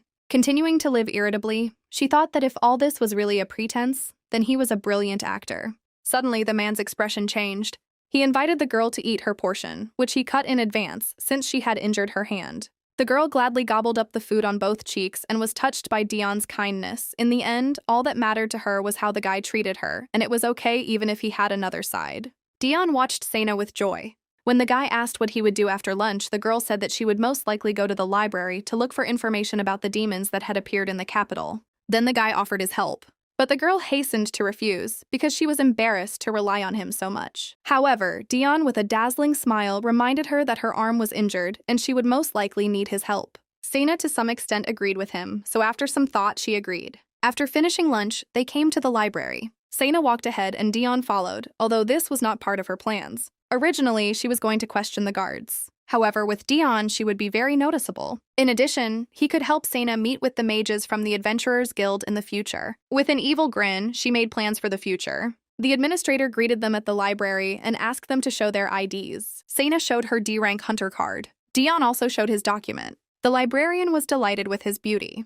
But she quickly came to her senses and said that everything was in order with the documents and they could move on. However, the girl turned to Dion by the name Russell Dar. Hearing this, Sena began to look suspiciously at the guy. The administrator showed with a smile where the books on the desired topic were located. The heroine and Dion went in the indicated direction. Walking past the shelves, the guy was simply silent. At the same time, the girl was waiting for an explanation. With every silent step, her doubts only intensified. The girl's suspicions reached their peak. She came to the conclusion that Dion might be a fake. Feeling the guy's gaze on her, she turned in his direction. Under his gaze, she felt awkward and asked what was the matter. The heroine was shocked, thinking that Dion was going to reveal his true identity. The guy, after collecting his thoughts for a long time, said that he wanted to tell her the truth. The girl stood holding her breath, waiting for what the man would say. But the suddenly flushed Dion revealed that he hated libraries with all his heart. Obviously, this was not the truth that Sena expected. Then Dion embarrassedly explained that he could simply fall asleep while reading and asked the girl not to leave without him. The heroine was at a loss at such a request, but agreed. To dispel the awkward atmosphere a little and keep the conversation going, Sena suggested that Dion didn't particularly like books, to which the guy immediately responded that he simply hated them. Reina was extremely annoyed that Dion was taking this so seriously. Then the girl directly asked who Russell Durr was. The question was unexpected for the guy, but the girl, realizing that she had said too much, instantly covered her mouth with her hand as if trying to return the words already spoken. Realizing that he was talking about the hunter's ID, which he showed, he calmly began to answer the question. He replied that the identification was made on the orders of his father, and he himself did not know who this name belonged to. The girl was distrustful of the answer and asked a counter-question about whether it would be easier to use her real name. Then Dion replied that the girl was of course right, but he was not registered as a hunter. The reason for this is that many people are wary of him since he is the eldest son of the head. For the same reason, they don't want him to become a hunter. Sena didn't even imagine this, but based on the fact that the father created a fake ID for his son, she decided that the head really cares about him. But the guy wasn't sure about this. Then the heroine noticed that as soon as she mentioned the chapter, his mood immediately deteriorated. Therefore, she decided not to talk about the chapter anymore and start searching for the right book. But her hand hurt more than she thought. Noticing this, Dion helped her get the chosen book. At that moment, he looked like a handsome prince from fairy tales. Sena took the book and thanked him for his help. It was Elliot Ruffman's work about telepathic demons. The heroine said that the scientist-writer had been tracking and studying demons all his life and was also the first to compile a bestiary of demons. She enthusiastically continued her story, saying that the demon she encountered in the basement last night was a telepath. After listening to the girl, Dion began to read the page on which the book was open. There, the author wrote about his experience of a collision with a demoness, about how he froze in place, rooted to the spot when she used her spell. Dion continued to read the story aloud, and according to the narrative, after that, she touched the scientist's lips with her tongue and began to slowly run her red nails along his thigh. But upon hearing this, Sena abruptly closed the book, not allowing him to finish the paragraph. The girl turned pale in shock, and only after looking at the book again did she notice the subtitle that the book was dedicated to the study of the seductive charms of succubi. She was embarrassed to even look in the man's direction. At the same time, Dion looked at her with a gentle and kind smile. While Sena's thoughts disappeared from embarrassment and she stood in a stupor, the guy called her. In order to help the heroine relax, he praised the author, saying that most likely the scientist was dedicated to his work. Although Sena was still extremely embarrassed, she still agreed with Dion's assumption. But she was still ashamed, so she covered her face with a book and asked the guy to sit and wait somewhere while she looked for information. Having said everything she was going to say and not waiting for an answer, she quickly ran away. Dion didn't even have time to react. Moving away from the guy, Sena began to mentally curse Elliot Ruffman for the shame he had experienced. After all, she admired him so much, listening to stories about how the scientist risked his life in the name of science, and in the end he dedicated his work to succubi, describing in detail his meetings with them. Having come to her senses a little, the girl noticed that she had been holding the book tightly all this time. After realizing this, she realized that her actions earlier may have created the wrong impression. This was a blow to her. The last thing she wanted was such misunderstandings. However, there was no point in worrying now, because the guy had already formed the wrong impression about her. Therefore, Sana decided to just start reading. After reading a couple of pages, the girl noticed that although the book was vulgar, there was also useful information. In addition, the author organized all the information well. After flipping through several pages, Sana found the one she needed. There was information about the demon she had captured. There wasn't much information. According to data from the book, this demon is not typical for the area where the heroine lives, and is not strong enough to break through the barrier of the capital. Based on this, the girl came to the conclusion that someone deliberately caught and released him there. Time flew by quickly while reading. Having finished with the books, Sana decided that it was time to return. And only standing up, she noticed that it was already sunset. She began to look around in search of Dion. Not finding him nearby, the girl ran to the side where they separated. Running between the shelves, she noticed a man in a cape. The stranger's purple hair caught her attention. She remembered Dion's story about the suspicious man who was following Ellen.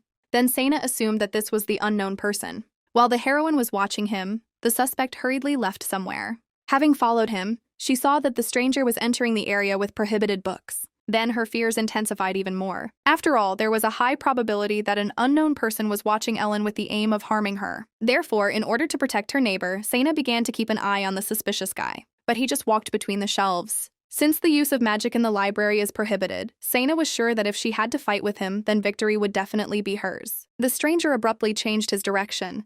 The girl followed. But suddenly the man began to return. Noticing this, Sana stopped. To avoid getting caught, she also decided to turn back. But the steps were getting closer, and in panic, looking around, the girl began to look for a secluded place. Since there was no more time, she decided to hide behind the shelves. But before she could run away, someone suddenly grabbed her hand. An unknown force pulled Sana towards him. The frightened heroine resisted and tried to free herself. But when she heard Diona's voice, she instantly calmed down. Looking back, she saw that Dion was standing behind him. The man asked to be quiet and said that he would explain everything later. Suddenly, an unfamiliar voice was heard. The purple-haired man addressed the middle-aged man, calling him my lord. The Marquis informed the guy with purple hair that Duke Carlman began to suspect something, and they needed to find Ellen first. Looking at Marquis Aquils, Sana little by little began to remember the beginning of the novella that she had read in a past life. According to the plot, during her stay in the family of the Marquis, Ellen suffered a lot, and therefore she called all of them bad people, with the exception of the Marquis Aquils himself, since it was difficult to determine whether he was good or bad. The members of the Eccles house treated her inhumanely because she is an illegitimate child. But despite the fact that everyone hated her, there was one person who introduced her to room, clothes, food, and maids. This was the Marquis of Aquilus. However, he never visited Ellen. Unlike other family members, the Marquis seemed unwilling to acknowledge Ellen's existence. Other children beat her. They openly mocked her. But the adults did not react at all. All this happened with the tacit consent of the head of the family. No matter how much his children and wife bullied Ellen, the Marquis never tried to stop them. But at the same time, he never tried to worsen her situation. Everything was as if Ellen did not exist for him at all. However, in this case, it was unclear to Sana why he decided to find Ellen now. At the same time, she became convinced that the man with purple hair was the one who was watching her neighbor. Suddenly, the Marquis asked an unexpected question. He asked about the girl from the flower shop who looked a lot like Ellen. And the purple-haired guy's answer was even more shocking. He said that that girl was definitely not Ellen. Sana was confused, but Dion reminded her to be quiet since they were still hiding. Then the guy substantiated his conclusions to the Marquis. He said that when they came for the first time, the girl was indeed very kind and sweet, just like Ellen. But the second time, the girl attacked the subordinate guy with purple hair and drove him away. But that wasn't the only reason he claimed the girl wasn't Ellen. After listening to him, the Marquis asked about the main reason for this statement. Then the guy said that when they came for the third time, the girl drove them away in a rage. She furiously attacked them with a broom, swearing at them and calling them the most terrible words. Unable to listen to these vulgar words any longer, the noble gentleman ordered the story to end as he had already heard enough. Sana and Dion were also taken aback by Ellen's behavior. The heroine remembered her recent conversation with her neighbor. Then she taught Ellen to survive in this world. She told her that to live in this dangerous world, a girl needs to know a few bad words. Sana said curse words and taught Ellen to repeat them when necessary. After listening to the story of the guy with purple hair, the heroine realized that most of what Ellen said were words that she had taught. However, among everything Ellen said, there were curse words that Sana did not teach. Seeing Sana's expression, Dion couldn't help but laugh. Then the heroine abruptly covered his mouth with her hand, warning him in a quiet voice not to make any noise, otherwise they would be caught. After the guy's words, the Marquis was also convinced that the girl was not Ellen, because she would not express herself like that. Although the guy with purple hair agreed with this, he still said that he wanted to check everything again. But since Ellen had already seen him, he said that he would disguise himself. At this point, the guy finished his report. After those two left, Dion laughed a lot and asked how Sena even came up with the idea of teaching Ellen swear words.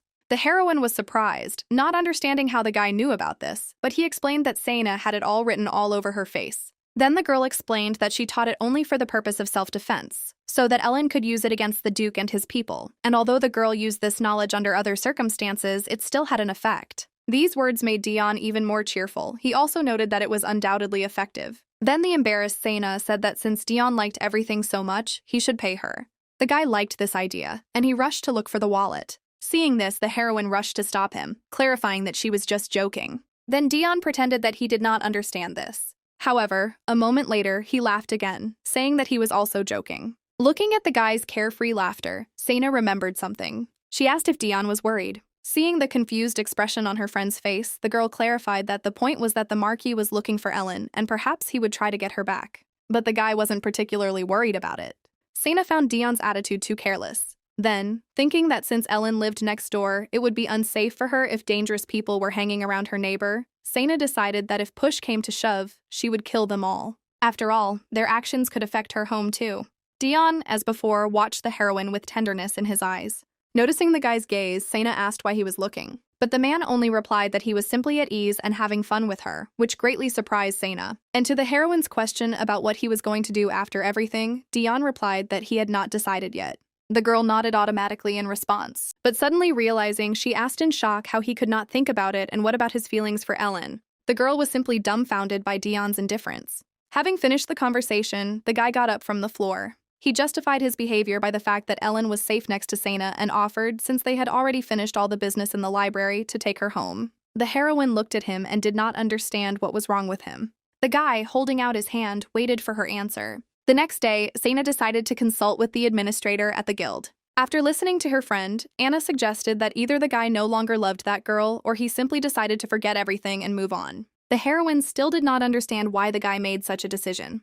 However, in order not to arouse suspicion, I decided to end the conversation there. Observing the expression on Sena's face, Anna asked with a grin who she was talking about. The excited heroine replied that it was about his friend. But the astute administrator didn't believe it. Then the heroine decided to change the topic. She asked Anna if there was anyone from the investigative department in the department now. Hearing the question, the administrator began checking the documents. Having found the necessary document, she said that at the moment, everyone had gone home. This looked very strange, so Sena immediately assumed that perhaps the Duke was deliberately preventing others from contacting this department. Anna also thought it was strange and said that perhaps there was some mistake in the documents. She invited her friend to go up and wait there, saying that the department was on the 3rd floor. Standing at the door, the heroine doubted whether to enter and suggested that perhaps the door was completely locked. However, the door opened easily. Looking at the open door, Sena was surprised that everything turned out so easily. A man sitting outside the door and checking some documents, seeing the girl, said that she had arrived earlier than he thought. Hearing this voice, Sena was discouraged. Dion sat in front of her. Raising his azure eyes, he looked at the heroine with a smile and showed that he had been waiting for her. Sena was extremely surprised to hear these words. Then Dion recalled that yesterday, on the way home, the girl told him that she would stop by the investigative department. After these words, Sena also remembered that conversation. However, the girl still did not understand how Dion was able to enter here at all, because usually, if no one is there, the doors are locked. Rising from his seat, the guy replied that he opened the door himself. And he took it out of his pocket and showed him the key to the lock. Seeing someone else's name on the keys, the girl turned pale. But Dion, with his usual smile, said that he had stolen the keys from the magician of the investigative department. Having said this, he handed the keys to her. The girl was simply shocked by how calmly he told all this. At that moment, Sena thought that today, Dion would act like a crazy bastard. They began to rummage through documents and reports, searching for the necessary information. Along the way, the heroine asked the guy if there was anyone in the office when he arrived. Dion replied that there was no one. Then Sena began to worry about what would happen to the owner of the key if they found out about the break-in. After thinking a little, the guy replied that most likely he would get a scolding from his boss. Hearing this, the heroine felt guilty towards the stranger, who would most likely be punished because of them. Therefore, Dion suggested finishing quickly and leaving. But no matter how much they searched, they could not find a report about a demon that had entered the Duke's house. After searching everything around, they came to the conclusion that the report had been hidden. Since the information is so secret, most likely even a direct question would not have any effect, so they decided to finish with the reports and come up with another way. Then Dion suggests getting out and leaving. In response, Sana asked if she could ask a question. Having received his consent, the heroine asked if he really gave up his feelings for Ellen. Hearing a positive answer, the girl opened her mouth in surprise. Dion added with a smile that he believed that Ellen would be better off with the Duke. Sana tried to console the guy, saying that he was a wonderful person. And although she didn't say exactly what she thought, she still said a lot of flattering words and said that he would definitely meet a wonderful person. Hearing the girl's kind words, gently touching Sana's hand, he asked her to make him feel better. At that moment, the guy's eyes were beautiful. His gaze was full of tenderness. Trying to answer at least something, the heroine said that she was not sure that she could make him laugh as much as yesterday. He did not expect such an answer. Dion couldn't help but laugh. It brought him to tears. Seeing the guy's reaction, Sana became even more embarrassed and, blushing, asked what she should do to help. Dion, still laughing, replied that it would be enough if she just stayed nearby. Based on the man's words, Sana decided that he meant that the girl should spend more time with him. And I came to the conclusion that Dion just needed a friend. Taking this opportunity, the man invited the girl to have a snack. But the girl was busy looking for work, so she was forced to refuse. Seeing the depressed expression on Dion's face, the heroine tried to change the subject. But because of Dion's puppyish appearance, Sana felt guilty. After some time, they put the room in order. Everything was perfectly tidy. Everything looked as if no one had been there. Having finished cleaning, Dion and Sana headed towards the exit. Suddenly, some steps were heard, and abruptly grabbing the guy, the heroine said that they needed to hide and wait until this man left. Having said this, Sana warily pressed Dion against the wall. The guy was embarrassed by such closeness, but the girl was focused on the steps.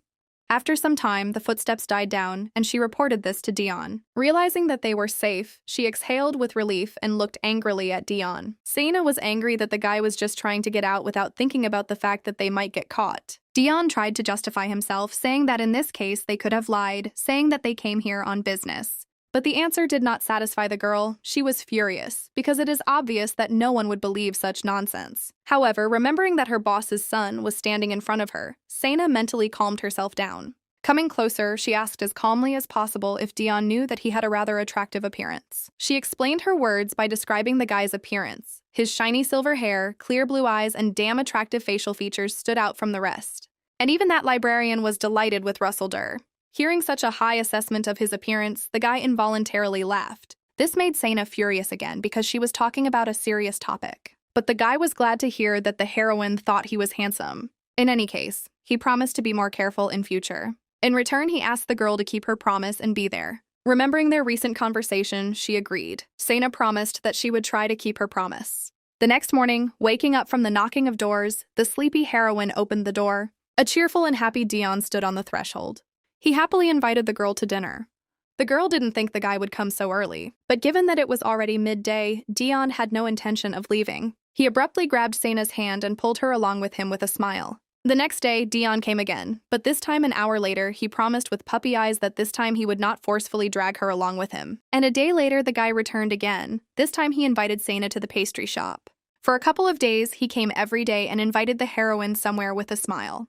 This time, realizing that objections were pointless, she invited Dion to come in since she needed to clean the house. The man immediately accepted the invitation and, thanking him, went into the house. Wiping off the dust, the heroine continued to think about the current situation and did not understand whether Dion was really going to come every single day.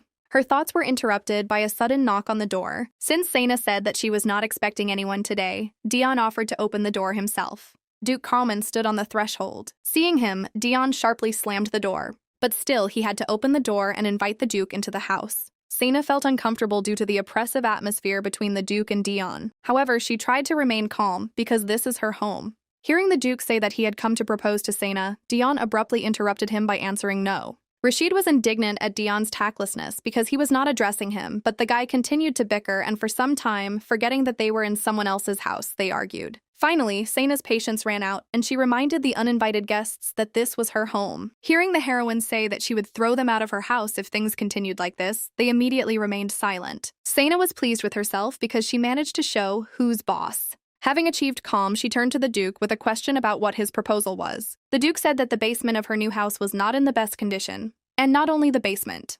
The girl replied that this was expected because the house was quite old. Therefore, the Duke announced that he was going to reconstruct the entire house. Hearing this, Sena began to worry about Ellen because during these 2 months, while the Duke was not around, she would have no one to protect her. Returning to his request, Rashid said that he would like to rent Sena's house during the reconstruction. Dion immediately expressed his disagreement. Although it was not about buying but about renting, Dion was still against it. Ignoring Dion's indignation, the Duke offered a contract with a monthly payment. He immediately took out the documents and showed the conditions written there. Despite Dion's protests, Sena still decided to familiarize herself with the contract. When she saw the monthly payment amount, she was dumbfounded. The Duke proudly announced that everything was written correctly and that he was going to pay exactly 500,000 rupees every month. Hearing about this, the girl immediately agreed, calling the Duke a precious guest. Rashid was glad that the girl accepted his proposal. Having made her final decision, Sena proceeded to sign the contract, especially since the Duke would be able to continue protecting Ellen while living there. But Dion continued to protest. He insistently asked the heroine not to do this, saying that he could also pay her 500,000, although the girl did not understand why he needed this. Seeing such a violent reaction from the guy, the Duke became interested in what connected Sena with Dion. The heroine answered without hesitation that they were just friends. These words greatly shocked Dion. He turned pale in surprise. The guy was clearly counting on something else. The Duke felt some relief. While Sena did not understand what was happening around, Dion was depressed by the information that the girl considered him just a friend. Having finished the conversation, the Duke was about to leave, leaving the contract on the table. Heading towards the exit, he said that he wanted to give the girl enough time to think about everything, and also added that she could add her own conditions. Sena was extremely surprised by the Duke's behavior. Compared to how he was when they first met, he behaved much better now. Not understanding the reasons for such drastic changes, Sena decided not to think about it. She began studying the contract. Dion watched with a sinking heart as Sena made changes to the contract. Having finished with the amendments, the girl showed the document to Dion to get his opinion. But the guy was still offended by the phrase that they were just friends. The heroine did not quite understand the reason for his spoiled mood. Suddenly, a guy with an offended voice asked if Sena was really going to sign this contract. Hearing a positive answer, he excitedly asked why she refused that time. It was about a case when the Duke wanted to buy Sena's house. The girl replied that now the circumstances have changed, especially since at that time he insisted on buying a house, but now he just wants to rent it for a while. But Dion was still dissatisfied. He continued to mutter that he himself could lend so much money to Sena. Hearing this, the heroine replied that it was not just about money. She needed a Duke. This information greatly shocked the guy. Then Sena explained that it was the Duke who helped Ellen and drove away the thieves who broke into her house. Also, according to a recently overheard conversation, the man with purple hair is going to visit Ellen again. And if the Duke remains in her house, he will be able to help his neighbor if necessary. Sena recalled that it was Dion who said that Ellen would be better off with the Duke. After listening to Sena's answer, Dion realized that it was because of his words that the girl accepted Carlman's proposal. Looking at the guy's upset face, the heroine did not understand why his mood had deteriorated so much. A few days later, the Duke began to actively move into his new home. At this time, Sena was analyzing the view from the window of the house. The girl was pleased that Ellen's house was clearly visible from there. While she was relieved that the Duke would be able to look after Ellen from there, Sena was also perplexed, not understanding why she was so worried about an ordinary neighbor. She had several assumptions about this, the most plausible of which were that Ellen was the main character of the novel, or that Sena felt bad about the fact that her neighbor had to run away from her terrible family. Her thoughts were interrupted by someone's footsteps. It was the Duke. He said that all his things had already been delivered, and the workers, having finished their work, said goodbye to the mistress of the house. After his lordship's subordinates left, the first thing the heroine did was to remind him of the terms of the contract. Hearing the man's answer that he remembered everything, Sena decided to check how true this was. The Duke was dejected that he had to retell this contract for the 100th time. But still, he began to list the points written there by the heroine. He listed all 7 points in one breath. And at the end, he added Sena's condition that if at least one of these points is violated, the contract will be cancelled. Hearing Carlman's answer, Sena cordially praised the Duke, but such praise did not particularly please the guy. A joyful Aaron, who was happy about the move, intervened in the conversation. However, he had a question. Since the assistant saw Dion for the first time, he became interested in who he was. The Duke replied with a grin that it was Sena's friend. For Dion, these words were like a blow to the head. Barely restraining his anger, Dion greeted the Duke with a forced smile. The oppressive atmosphere between them could be felt a mile away. During this time, Aaron told Sena about the schedule for using the house, according to which the Duke plans to stay in the rented house 1 or 2 days a week, and his nights will be there the other days. Having said everything he had planned to say, he said goodbye and hastily left the house. The girl said goodbye to her assistant in bewilderment. She didn't know how to calm Dion and Carlman down. Sena turned to the Duke, trying to stop the conflict, but he ignored her words. She also turned to Dion with a request to stop the dispute, but also to no avail. Realizing that none of the men were listening to her, she had to directly wedge herself between them to get their attention. In order to separate them completely, she asked Dion to leave, since it was already late. Dion was surprised by such a request, but Sana hurried to send him away so that he could go home and get some sleep. She was angry and blamed herself for bringing these two together in one room. The heroine urgently asked to return tomorrow or in a few days, but suddenly noticed that the door did not open. The Duke came to the noise and asked what had happened. Dion was very glad that the door was stuck and he would not be able to go home. And again, these three found themselves in the same room at the same table. Sana was in prostration. She did not understand how it was even possible for the door not to open.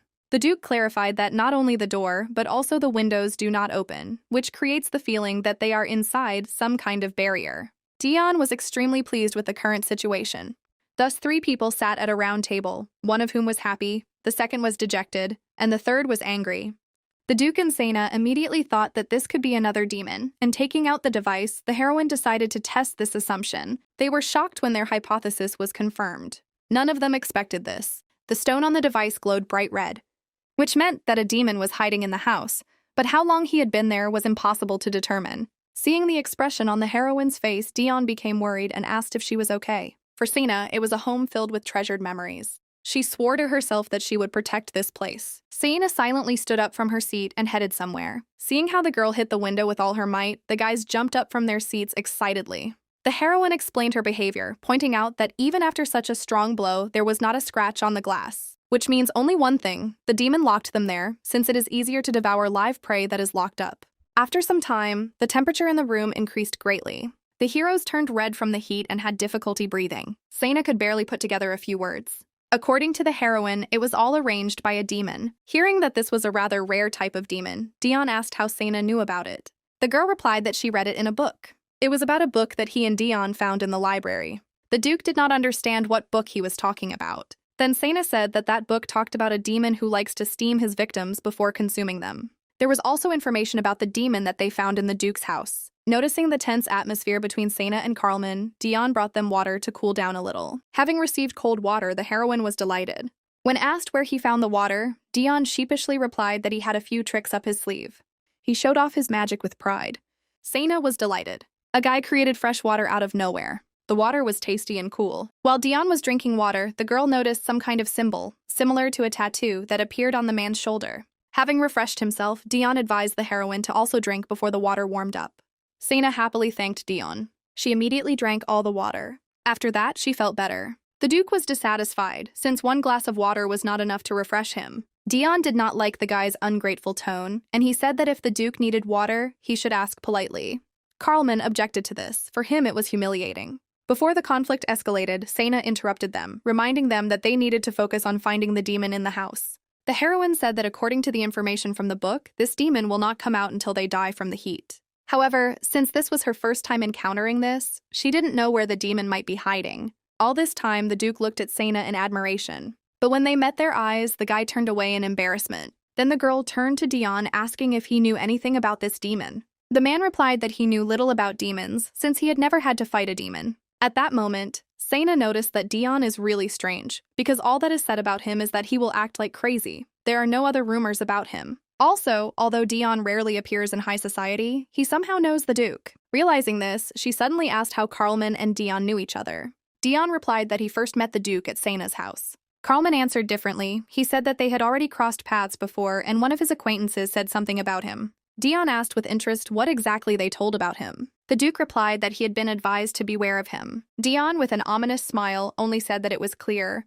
Sana got shivers down her spine from such a grin. Having finished the conversation, they went in search of the demon. With each step, the device reacted more and more strongly to the demon. Suddenly, the heroine stumbled. Luckily, Dion caught her before she hit the floor. The heat completely consumed the girl, and she could not even open her eyes. Since the girl was not able to continue on her way, the guys decided to leave her at the wall for now and look around themselves. Despite the fact that one of the clauses in the agreement was a ban on entering other rooms, the Duke suggested that the girl would not mind if they opened this door, since catching the demon was paramount. Dion agreed with him, and together they opened the door to the room. The men entered the room and began a search. Dion began his inspection from the bookshelves. Suddenly, he found an old map. The guy, having forgotten that Sana was not with them, turned to her with a question about why that area on the map was circled. Seeing the Duke fidgeting on the table, Dion suddenly asked if he had seen this creature outside the room. Then the Duke realized that Sena was in danger. At this time, an unknown black aura had already reached the girl. Realizing that the heroine was in danger, the Duke and Dion rushed to her.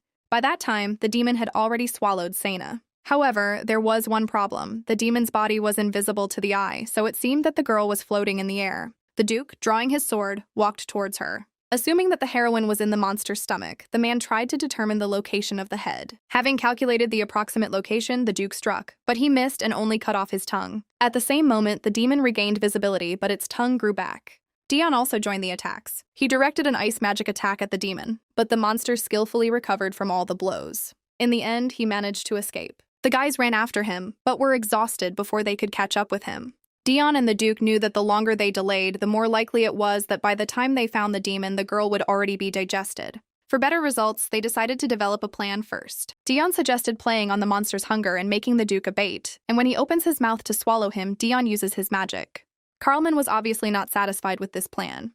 But Dion had no more ideas. After thinking a little, the guys found another way out, to blow up the entire house. However, just imagining Sena's reaction, they immediately discarded this option. While Dion and Carlman were busy generating ideas, the Duke accidentally touched the package of salt. As a result, salt spilled onto the demon's footprints. Then the Duke noticed that some kind of reaction was happening. Suddenly, he shouted that he had found a solution. Based on the chemical reaction, the Duke realized that the demon was weak to salt. Looking at the floor, Dion also saw that the monster's saliva turned black as soon as it touched the salt. Therefore, if you sprinkle this on the body of a demon, you will be able to see it. All that remains is to decide how this can be realized. Suddenly, Dion had a great idea. And naturally, this did not bode well for the Duke. The plan, as before, was to make Carlman a bait. Sitting in ambush, Dion waited for the demon to appear. We didn't have to wait long. The plan worked like a charm. The demon took the bait. Just as the demon was about to devour the Duke, Dion attacked him. He shoved a huge packet of salt directly into the demon's mouth. While the monster howled in pain, Dion managed to retreat. Standing further away, he watched the demon's reaction. By that time, the Duke had already risen from the floor and was preparing to attack. Drawing his sword, he delivered one precise blow. This time, the Duke was able to cut off the demon's head.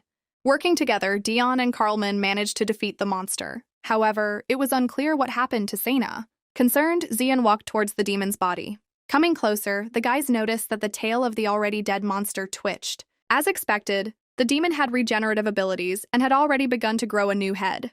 Dion said that such demons have a core, and the only way to kill such a demon is to remove the core from the body or destroy it. To begin with, Dion immobilized the demon's body using ice magic. He also used magic to force him to keep his mouth open. And as usual, he left the dirtiest part of the job to the Duke. According to his plan, Carlman must crawl inside and rescue Sena. The Duke was not happy with this, but still agreed. Suddenly, the ice canes that supported the mouth broke. Suddenly, the demon woke up. Having come to his senses, he immediately tried to swallow the Duke. Dion did not have time to react before the monster had already swallowed Carlman. At that moment, Dion said with a grin that this was why he told the Duke to hurry up. Having swallowed Carlman, the demon tried to free itself. Then Dion prepared another spell, this time using the element of fire. A moment later, the fire completely enveloped the demon's body. Dion continued to throw magical blows. At the same time, he tried to fetter the movement of the monster so that it would not destroy the house. After some time, the Duke found Sena. At that moment, the demon let out a terrible screech and vomited black liquid.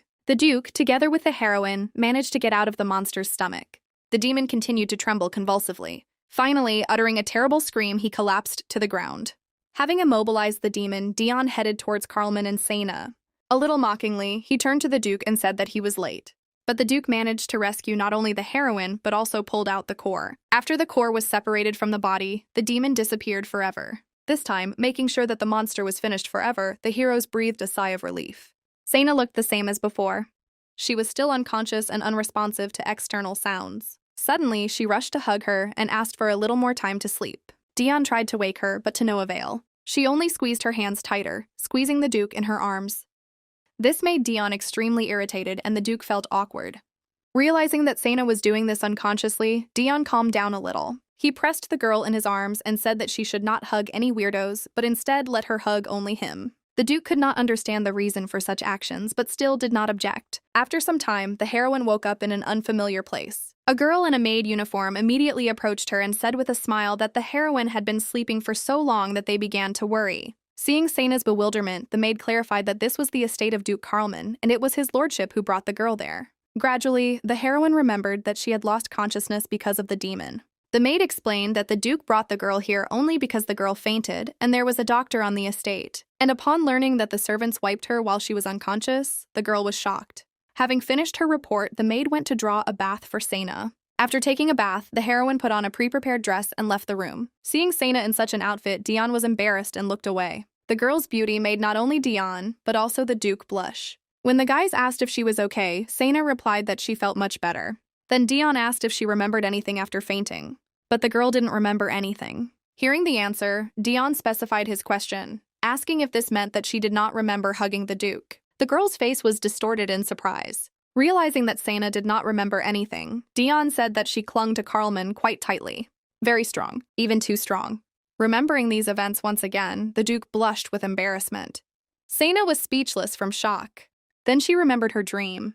It turned out that she had confused the Duke with her blanket, and having learned that she had also muttered in her sleep that she didn't want to get up for school, the heroine was completely dumbfounded. She bowed in panic and asked for forgiveness for her actions. The Duke understood everything and also felt awkward. Having finished apologizing, the girl turned to Dion, saying that he should have stopped her at that very second. Hearing the girl's words that it was most likely disgusting, the Duke became a little upset. Sena, misinterpreting the expression on his face, thought that he was angry. Therefore, she again began to bow and ask for forgiveness. Dion laughed secretly. Trying to change the subject, Carlman invited Sena to stay for dinner. Suddenly, the heroine grabbed the Duke, trying to prevent him from leaving. But realizing what she had done, she immediately removed her hands. The point was that she needed to discuss something with the Duke. It was about demons that had already appeared in the capital twice. Given the fact that she was involved in both incidents, Sena urgently asked to reveal all the cards. She wondered why all these demons were appearing near her home. But the Duke still could not tell her. He refused without explanation. He just said that he wanted to figure everything out himself. He also clarified that he needs more time to investigate. However, in order to calm the girl down, the Duke promised to tell her everything as soon as he found out everything. And not only her, Dion too. Dion accepted the offer but continued to pretend that he was not particularly interested. As if sensing that the conversation was over, Aaron knocked on the door. Having finished his speech, the Duke left with his assistant. As they walked down the empty corridor, Aaron tried to ask something with his eyes shining. Finally, gathering all his will into a fist, he asked the question of whether there was any close relationship between the Duke and the mistress of the house.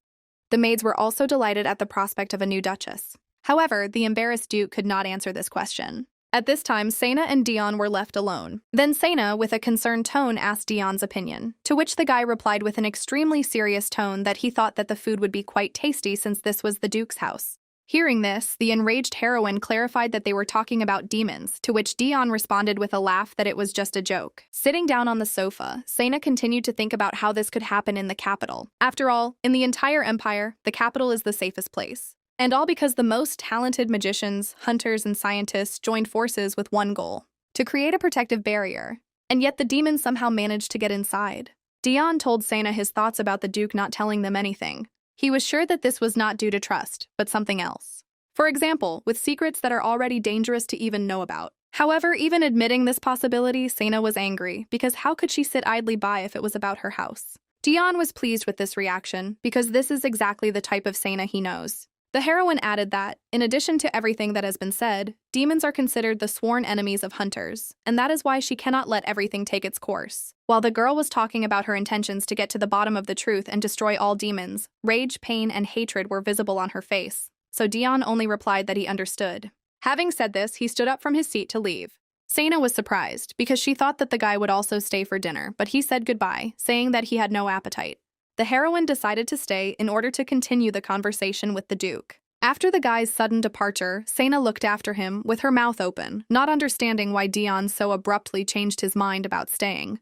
Then the only reasonable assumption for the heroine was that she was talking about demons, and for Dion, who had never seen them before, they were disgusting creatures. So the guy lost his appetite.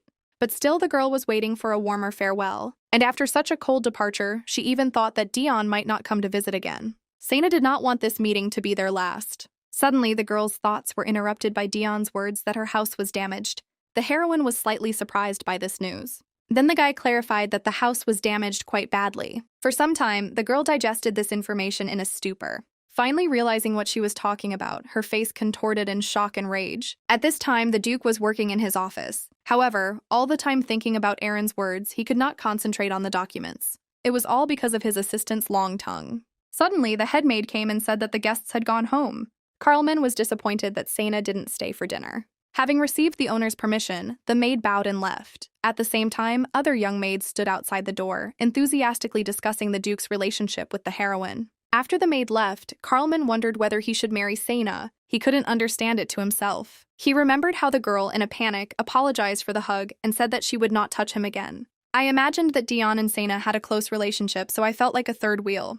After much thought, he regretted that he had not made a better first impression. Noticing the strange behavior of his master, the subordinate asked what was eating him. At first, the Duke wanted to deny everything, but suddenly changed his mind and asked James to find out what gifts young girls prefer. With the assistant's assumption that the gift was intended for the girl he was looking for, the Duke quickly agreed, since he did not know how to explain his interest in Sena. And only after these words, he suddenly realized that all this time he had never even thought about Ellen. Seeing the Duke's expression, James asked again if it was possible that the gift was for the wrong lady, but Carlman immediately replied that it was for the right one.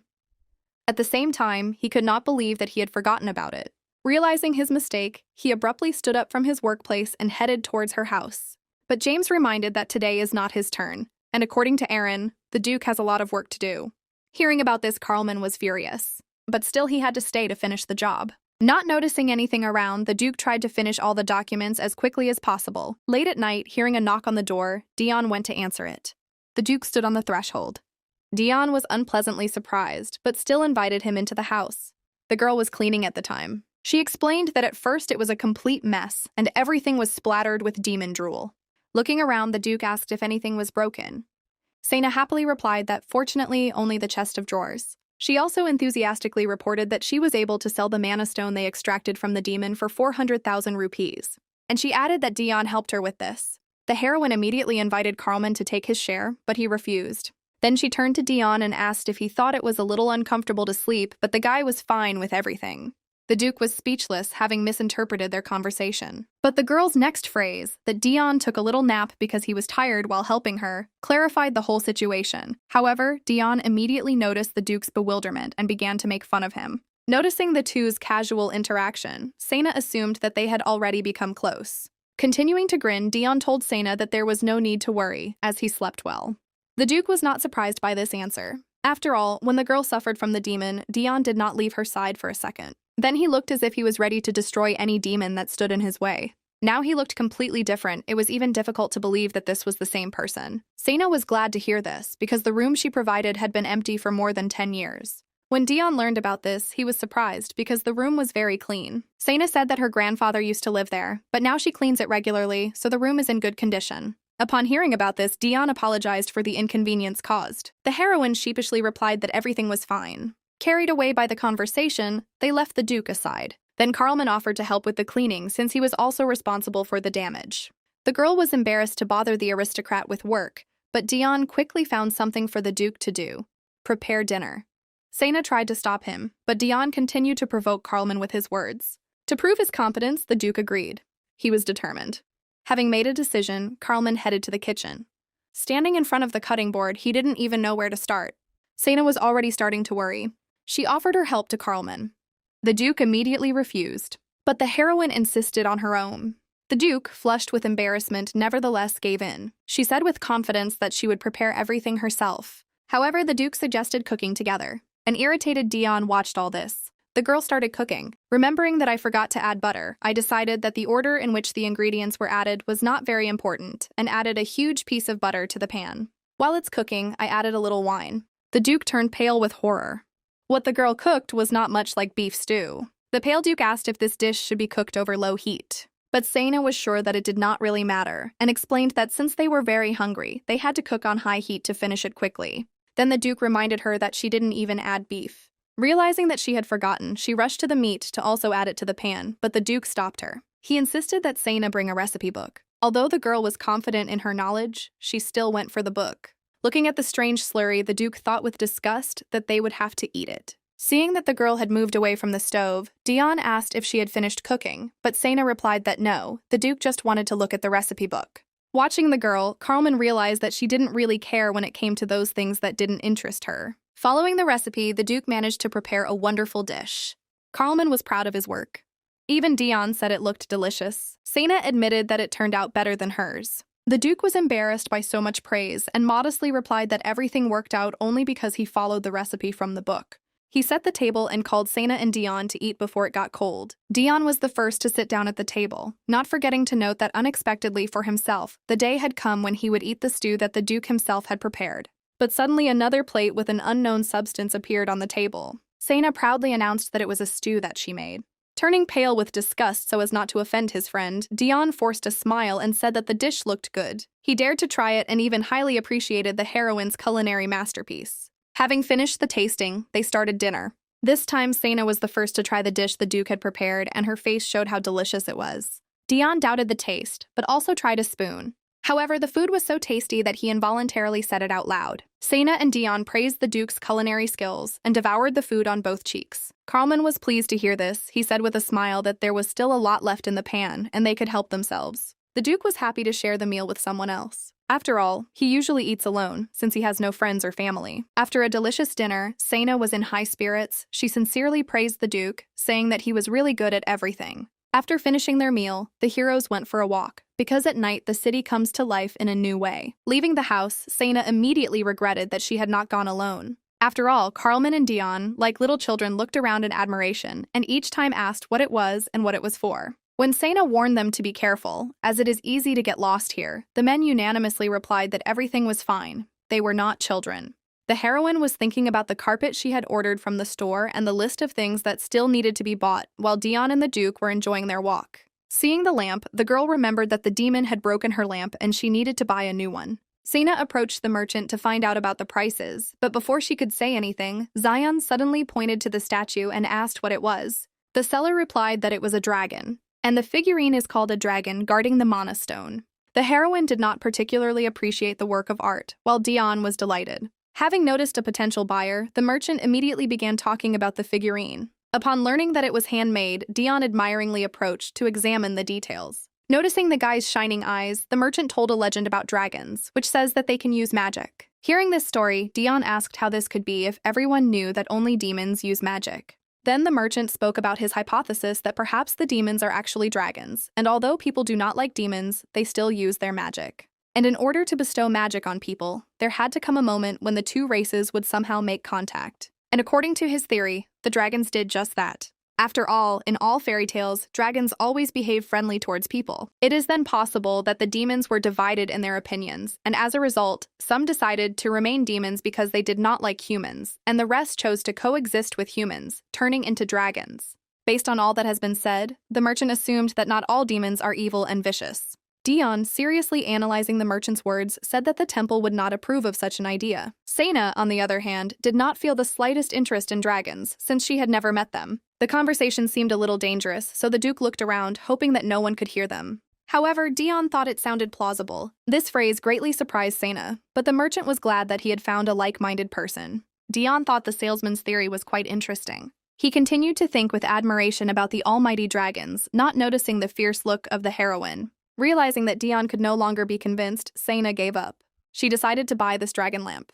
Dion was incredibly happy, while Sena felt like a mother who indulges the whims of her spoiled child. Suddenly, the girl noticed that there were too many people on the street. The satisfied merchant said that most likely it was because of the play, which would take place nearby, and advised him to watch it too. After hearing about the play, Sena became interested.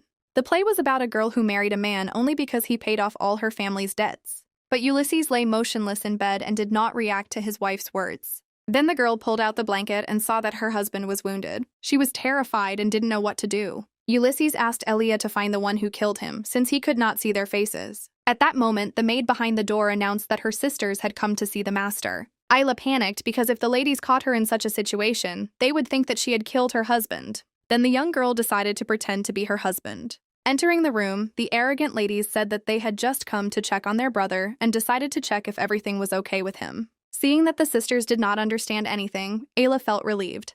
But suddenly a man burst into the room shouting that this marriage must be dissolved. There was a very good reason for this, because Ulysses is, in fact, Ailey's long-lost younger brother. Sena didn't even like the book, and the play wasn't particularly interesting to her. However, her two friends were completely caught up in this terrible soap opera. The girl invited them without any expectations. She didn't even think that they would like it so much. While everyone was absorbed in the plot, The girl recalled how 10 years ago she watched the same play with her grandparents. That time she was unhappy because she was brought to the theater instead of a toy. The heroine regretted that she had behaved this way then. She thought that she should have smiled more often that day. Noticing the sadness on Seina's face, Dion asked what was wrong. Seina replied that everything was fine and the performance was quite good. But Dion immediately realized that this was a lie. Then the girl decided to change the topic and asked if the guy was interested in killing Ulysses. Dion was interested, but he didn't want Seina to tell everything, because then it wouldn't be interesting to watch further. Seina decided to play a little joke on her friend and pretended that she was going to name the killer. She had not felt so easy and cheerful for a long time. However, all this time someone was watching them, and they didn't even notice. Another bright morning arrived. Seina was beside herself with rage. Carlman and Dion brought books to the table and read during breakfast. During this time, the men managed to get along well. Even after putting away the books, they continued to discuss what they had read. They were reading novels from the play they saw last night. Hearing that the heroine was going to the association, the Duke and Dion stood up to accompany her to the door. Hearing their instructions, the girl recalled the days when her grandparents saw her off. From these memories, the heroine involuntarily smiled. For the first time in a long time, she was so happy. Arriving at the guild, Seina found out that Anna was bored. The administrator began to complain that there had been no work at all lately. Seina's face was distorted in surprise, since in the morning, Anna herself called her, saying that she wanted to discuss something important. But in reality, it turned out that she just needed to talk to someone. Then Seina remembered that the last time she came in, they had a lot of work to do. Anna replied that this was true, but compared to last year, there was much less of it. And now, when people have sorted out the remaining orders, it is practically empty. The administrator had a presentiment that it would be extremely boring in winter. And that's why she has no work for Seina at all. Then the heroine realized that Anna had wanted to talk about this from the very beginning, since she was sorry that she did not have work for Seina. Seina reassured her friend with a smile, saying that everything was fine, especially since she recently managed to earn a decent amount of money. Anna was happy for the heroine and asked how exactly she managed to earn money. The heroine spoke in detail about her source of income. However, upon hearing the answer, Anna decided that Seina was not all right in her head. More precisely, this is what presumably would have happened if Seina had told it like it was. Suddenly, the girl was lost in her thoughts because if you think about it, the Duke was staying at the heroine's house to protect Ellen. And that man with purple hair said that he would come to see Ellen. Seina suddenly realized that she had forgotten to warn Ellen about the danger. Noticing her friend's suddenly pale face, Anna became worried. Seeing such a reaction to her question about earnings, the administrator worriedly asked whether Seina had taken out a loan or was gambling. But all the options were wrong. Seina reassured her friend, saying that there was nothing like that and she shouldn't worry. Then Anna asked if this meant that the heroine would not take orders for now. Having heard that most likely yes, since she was currently busy, the administrator immediately assumed that it was because of Dion Fravel. She delightedly wanted to talk about the rumors that had reached her. But the heroine immediately stopped her. She said it was better to hear everything directly from firsthand. Seina believed that it would be a waste of time to listen to yet another ridiculous rumor. Suddenly someone called Seina. Hearing the voice, the heroine turned around and looked. It was a hunter with short black hair and blue eyes. Robin was glad that he met Seina. He happily said that he wanted to share great news with her. Coming closer, he showed the heroine some paper. He happily explained in full pants that this was their new order. Everyone except Seina was delighted with this news. She planned to return home as soon as possible. The heroine found herself in a room where a piercing, high, and heartbreaking sound was heard. The policeman, who was trying to calm the crying baby, greeted Seina. Seeing that the girl came to help, he immediately noted that she was very similar to her grandfather, who was also a very kind person. In any case, the heroine was only interested in one thing: what was happening there, and why the police department has become a haven for the lost. The police could not calm the children down, every single one of them cried, and finally one of the officers could not stand it and turned to Seina with a request for help. She asked to hand over the child to her. The heroine explained that the child was crying because the man was holding him incorrectly. Having said this, she showed how to hold it. Once in her arms, the child immediately calmed down. One of the police officers praised her for her good job. Seina laughed it off by asking, "Since when did hunters start doing this kind of work?" After some time, through joint efforts, we managed to get everyone to sleep. While the hunters were watching the kids, Robin asked Seina if she had any idea whose children these were. The girl replied that it was impossible to understand this just by looking at the children. Robin suggested that these could be the children of the heroine's acquaintances, for example, friends of her grandfather. But she replied that she had not heard anything like that. Then Robin said that he found one of the children crying on the street, and when he brought him to the police department, there were already 4 of them. But none of the policemen knew how to deal with children, so he had to ask the association for help. But the children's parents never showed up. Considering the fact that the children were left on the street, they most likely will not appear. However, no matter how difficult times were, it is difficult to believe that 5 children could be thrown away overnight. It didn't look like a mere coincidence. Returning home, she continued to worry about the children. At the same time, she calmed herself down with the thoughts that she had already helped in any way she could. Finally, she reached her house. Assuming that the Duke and Dion were waiting inside, she happily opened the door. Entering home, she immediately heard Dion's voice, who said that she was late.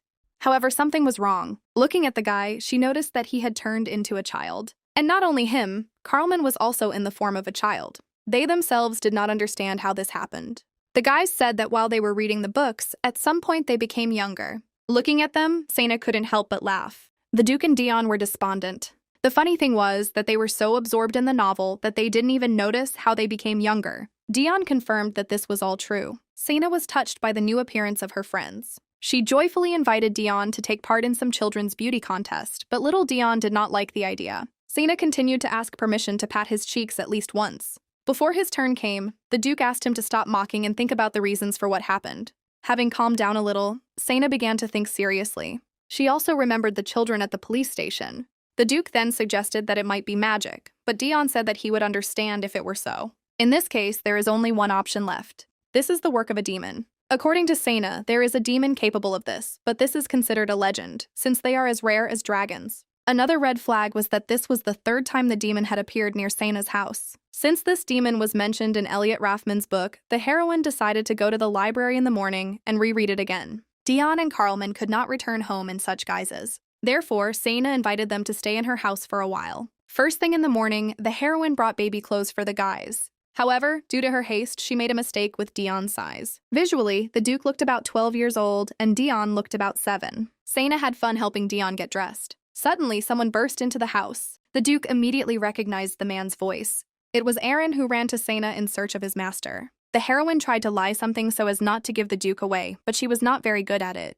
The assistant was worried that the Duke might again get into some kind of trouble, because of which he could be arrested. But Sana tried to calm him down, saying that his lordship would not fall into the same hole twice. Then Aaron happily assumed that the Duke had gone on vacation. The girl didn't even know what to answer to this. However, the assistant did not wait for an answer at all. Having convinced himself that the boss was on vacation, he decided that this was his chance to rest. After Aaron left, the evil Duke came out of hiding. Then Sana suggested simply telling Aaron the truth, but for the aristocrat, it was a matter of honor. The Duke supposedly knew that as soon as the assistant saw him, he would die of emotion. Dion began to laugh secretly. They started nagging again, like real children. Sana, watching them, couldn't understand if it was because they had become children. She ended up intervening in the argument and stopping them. The heroine reminded them that they needed to go to the library. Arriving at the library, they began to search for information in the book together. It turned out that they were dealing with an S-rank demon, which is called Revealed and has the ability to influence the psyche. According to the book, this demon likes to cast curses just for fun. Those affected by the curse become younger physically and mentally. They are getting younger and younger, and if the curse is not lifted, then death awaits them. Sana was horrified by such prospects. Dion tried to calm her down, saying that everything would be fine with him and the Duke. But these words didn't make Sana feel any better. Then Dion showed the heroine part of the text where it was written that the Reviolti spell uses the demon's mana. Therefore, he cannot influence the priests. Moreover, mages and those who are able to use aura undergo minor changes. Those who use aura stop getting younger as soon as they reach adolescence, while magicians stop getting younger as soon as they become children. That is why Dion and the Duke stopped getting younger, which means that they are not in danger of death. It also said that he was once a pet of demons. Anyone who pets Reviolte immediately falls under his influence. Therefore, it is better to stay away from him, even if he looks like a cute animal. Sana paid special attention to the words about not petting him. After all, no normal person can get close to a demon, no matter how nice he is. Then Dion and the Duke remembered the cat they were petting. It was a snow-white stray cat. Having received at least some clue, they went in search of the demon. Sana, Dion, and Carlman went through all the white street cats to find the monster. But there was something else strange. Although demons usually kill people, all the children in the police department were safe, without any injuries. Therefore, this demon is really just having fun. While Sana and the Duke were discussing this issue, Dion caught another white cat. It was a huge cat with blue eyes. But this one turned out to be wrong. Then Sana suggested asking the hunters for help. But the Duke wanted to keep the penetration of demons into the capital a secret. The heroine clarified that you can contact a specific person. She said that since Robin was already in the know, she could help them. Dion asked who Robin is and why he knows everything. But Sana did not have time to answer as they were interrupted by Ellen. She approached in a friendly manner to say hello, and in her hands was a white cat. During the tea party, all three of them were staring at a suspicious cat. Noticing their strange looks, the neighbor asked what happened. While Sena tried to get out, the Duke and Dion watched the cat with shining eyes. Suddenly, Dion attacked the cat. However, the cat turned out to be more agile and did not get caught. Carlman did not miss the opportunity to grin. He rushed after the cat to catch it, thereby showing his superiority. The Duke almost reached his pet. However, the cat successfully dodged this time too. The Duke also failed to catch the demon. This time it was Dion who grinned. Ellen watched the children, thinking they were just playing. Sena also pretended that they were just children. She was alone, tormented by one question: why the revealed spell did not work on Ellen. According to the book on demons, this is only possible if Ellen has incredible holy power. Since the neighbor was the main character of a short story from a past life, Sena was sure that everything was so. The guys spent all this time unsuccessfully chasing the demon. They dropped almost all the chairs and the table, but they couldn't even touch the cat. Seeing the mess the children made, Ellen was shocked. Sena scolded them for inappropriate behavior in someone else's house. In this chaos, only the cat sat calmly, as if what was happening had nothing to do with him. From the sudden cry, Dion's eyes filled with tears. Sena did not expect this. In a panic, she did not know what to say or how to calm the boy down. Dion could barely hold back his tears. The Duke was also shocked by Dion's reaction. Not knowing how to calm Dion down, she told him to follow Sasha's example. She explained to Carlman that she had to come up with a new name for him so that Ellen wouldn't guess anything. The Duke was unhappy with the new name. Dion could barely hold back his tears. The cat seemed to be mocking everyone. Looking at these three, Sena didn't know what to do. She didn't understand what was expected of her. Suddenly, the cat ran away somewhere. He ran around the whole room, deliberately teasing the guys. Helen also didn't know how she could help. Sena continued to pretend that these were her cousins, only now she began to understand how difficult it is for mothers to look after their children. Suddenly, Ellen told the heroine that her cousins were very cute and like her, and she clarified that they had similar views, which sounded extremely implausible. Suddenly, the cat opened the door himself. Seeing this, Ellen assumed that he wanted to go play. Sena remembered their conversation in the library. That book said it was a demon, but it looks like a regular cat. Then they decided to check all the cats in the city. But the demon also has the ability to change his appearance. And also in the book, it was indicated that the method of capturing Reviolte was slightly different from others. The method was simple enough. To catch it, you had to play with it as long as possible. However, you need to play as much as Reviolte himself wants. And since the author had never encountered such a demon, he could not write how long it took. The author advised readers to check this themselves. This is where the memories end, and back to the harsh reality where these three are still chasing the cat. Dion continued to address the Duke as Sasha. Rashid got angry every time and told him not to call him that again. At this time, Sena was almost exhausted, as they had been running for several hours. The girl shouted after Dion and Carlman so that they should not just chase the demon, but try to drive him into a corner. However, the guys were already far enough away and didn't hear. Barely breathing, Sena shouted after them so that they would at least listen to what she was saying. Eventually, her strength gave out and she stopped. Looking around, she realized that she was in an abandoned area and assumed that the demon had lured them there on purpose. Suddenly, children's voices were heard, but it was not the Duke and Dion. While she was looking around in search of the source of the sound, something flew past her at high speed. This something seemed to be drawing a circle around Sena at great speed. At some point, the sounds of children's voices enveloped her from all sides. Suddenly, the same cat appeared in front of her, slowly approaching Sena and offering to play together. The girl was horrified when she heard her name from the mouth of the demon. But the cat continued to look at her with an innocent look. Suddenly, he ran away again. The girl didn't even have time to do anything. The heroine tried in every possible way to calm herself so as not to succumb to fear. The demon kept repeating that Sena should play with him. Realizing that there was no other way out, the enraged girl decided to accept the offer. Having made a decision, she ran after the cat. The demon, continuing to run away, threatened Sena with the lives of the boys. He said that if the girl slowed down, he would eat them both. Having reached some abandoned houses, Sena stopped abruptly. The unconscious body of the little Duke floated in the sky. The demon took pleasure in seeing Sena suffer. Seeing the girl's concern, he lifted the boy even higher. The heroine tried to shout to the Duke. Finally, Carlman opened his eyes. Realizing that he was in zero gravity, the boy was very scared. He looked around, trying to understand what was happening. The demon was having fun, moving his body with the help of magic. Reveal then abruptly lifted and then let go of the Duke. Sena ran to the Duke in a cold sweat, so that if she fell, she would catch him. The bodies of her dead comrades stood before her eyes, those who left her forever. She didn't want to experience the feelings again when people close to you die right before your eyes. Whatever she did, she had to save Sena the Duke, but she didn't have time this time either. The body fell to the ground with a crash. Seeing the little Duke lying on the floor, Sena felt horror. She fell to her knees in a stupor. Grief overwhelmed her head. She reproached herself for being weak this time too. Suddenly, Dion's voice came from behind her. Little Dion, with a mocking tone, again called the Duke Sasha and asked why he was hanging there. Using magic, he lifted the Duke up again. Carlman was furious because he had already told him many times not to call him by that name. Dion recalled that it was only thanks to him that the Duke was still alive. And now, he said with a grin that since he had already saved the Duke, it was time to cancel his magic. After canceling the magic, Carlman plopped down on the ground again. The demon, watching them from the side, grinned. Having finished his fun, the cat said goodbye and left. Sena rushed after him. This time she decided to use a mana stone. The demon was sure that this time he would be able to escape. However, the heroine unexpectedly threw a stone at him. The mana stone exploded and caused significant damage to the demon. The cat lost consciousness. While he was immobilized, Sena calmly approached. Having finally reached him, the girl could not believe her eyes because this was an S-rank demon and he could not get caught so easily.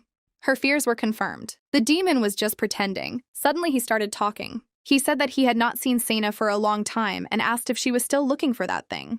The girl was shocked that the demon knew her, but Reviolte did not explain anything, only said that he would fulfill one of her wishes, because she managed to win one of his games. The stunned girl continued to ask how he knew her, but the demon said that he would answer this question only if the girl used her desire to find out the answer.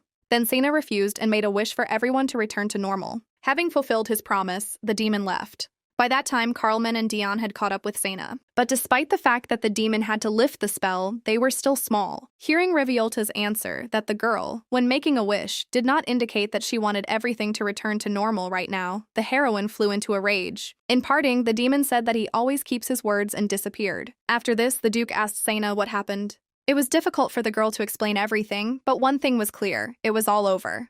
Suddenly, something happened to Dion. He lost consciousness. His face looked painful. He woke up already at home. Next to him was a worried Sena. Confused, he looked away and explained that it was just a fever. According to him, it's common for him to use too much mana. All he needed to recover was some sleep. Suddenly, Sena asked if he wasn't curious. After all this time the heroine was tormented by the question of why demons continue to appear near her house. Moreover, this time Dion suffered. But from all that was said, the guy only emphasized that Sena was worried about him.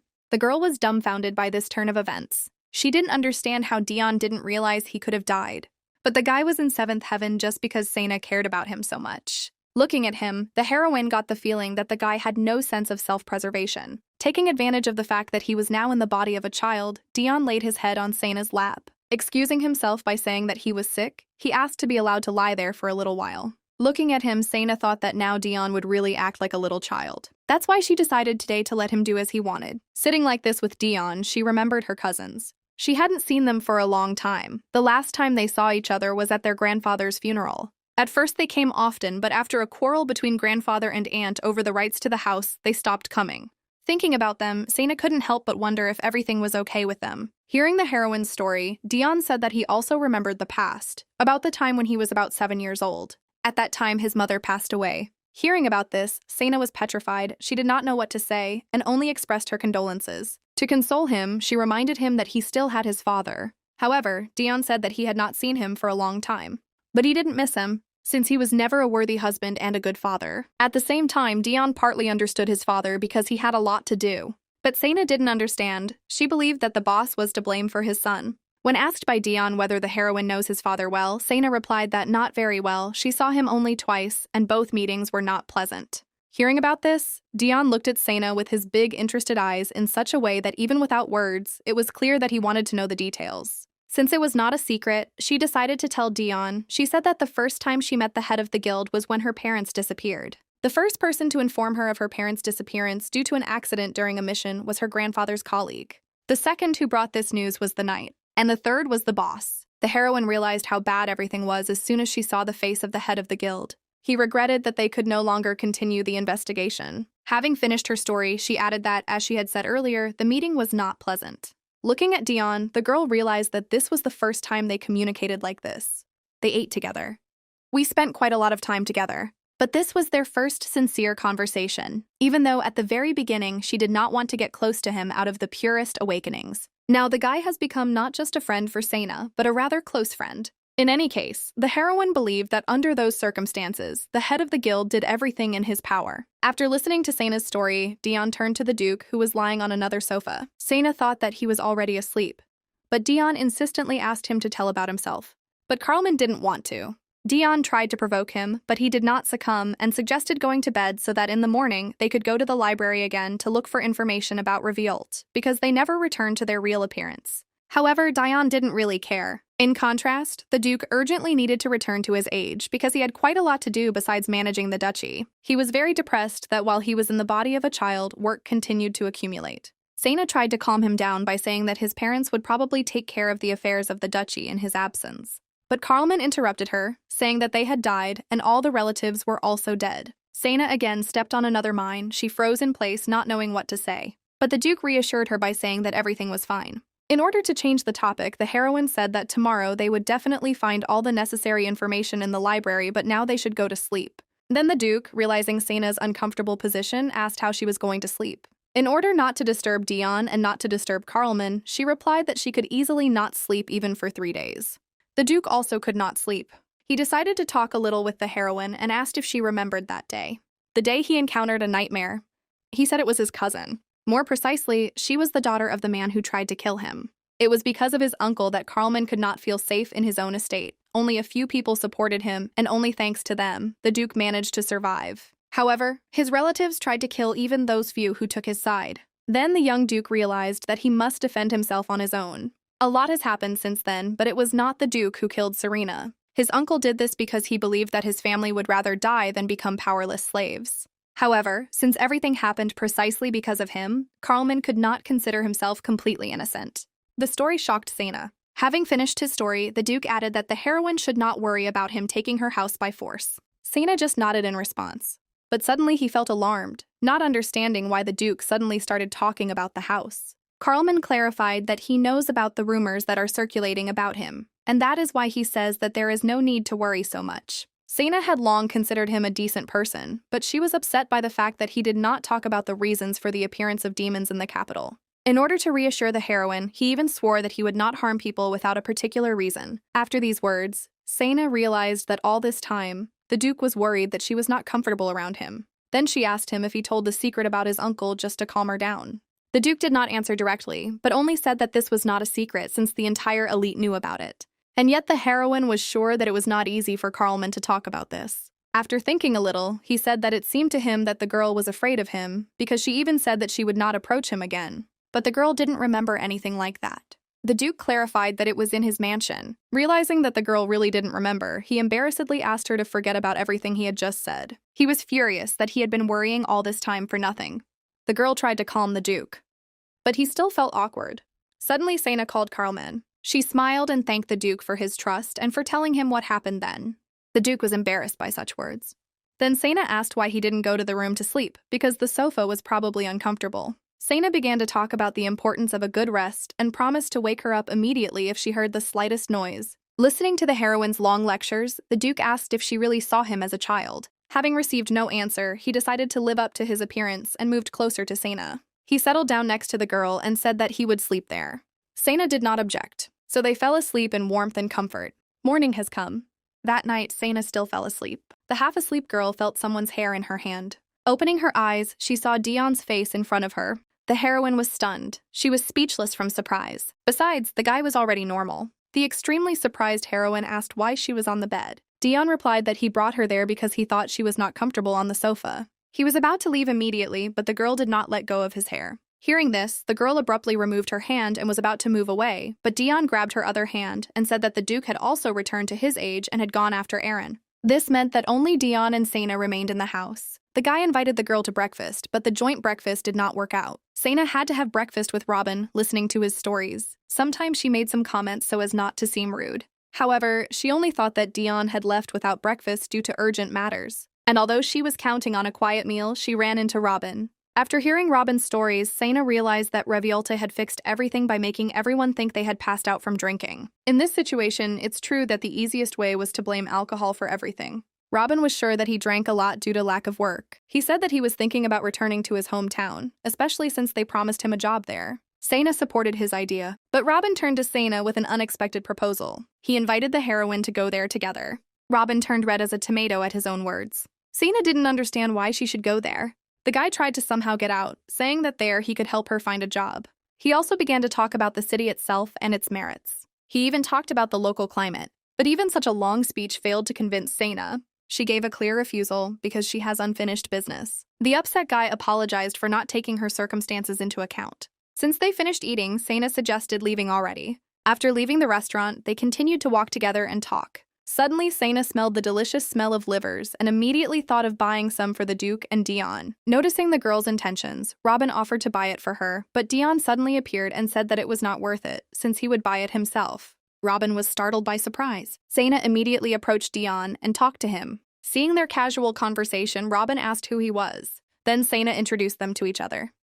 Dion immediately remembered Robin's name. They sealed their acquaintance with a handshake and exchanged pleasantries. Suddenly, Sana noticed that Dion's hair was disheveled. Out of habit, she helped correct them. While at the same time, taking advantage of the situation, Dion proudly showed Robin how close he and the heroine were. To Robin, they looked like a couple in love. Without missing an opportunity, Dion noted that Sana had brushed him well in the morning. The words reached their destination, and, as expected, Robin misinterpreted them. To finally finish off his opponent, Dion proudly declared that in the morning he and Sana were together. Technically, this was not a lie, so the girl did not deny anything. When Dion asked why she wanted to buy cookies, the heroine replied that she was going to treat him and Sasha. Hearing another man's name, Robin was completely confused. All his plans collapsed overnight. He considered himself Sana's closest person.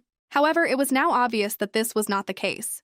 Next to Dion, she smiled brightly. Unable to withstand this atmosphere, Robin ran away. He mentally said goodbye to the heroine and wished her happiness. Sana was the only one who did not understand the reason for such an act. The next day, Sana learned from Anna that Robin had gotten drunk and was crying his eyes out. But Sana had no idea why he was suffering so much. Based on yesterday's conversation, the girl suggested that Robin was upset about ending his career.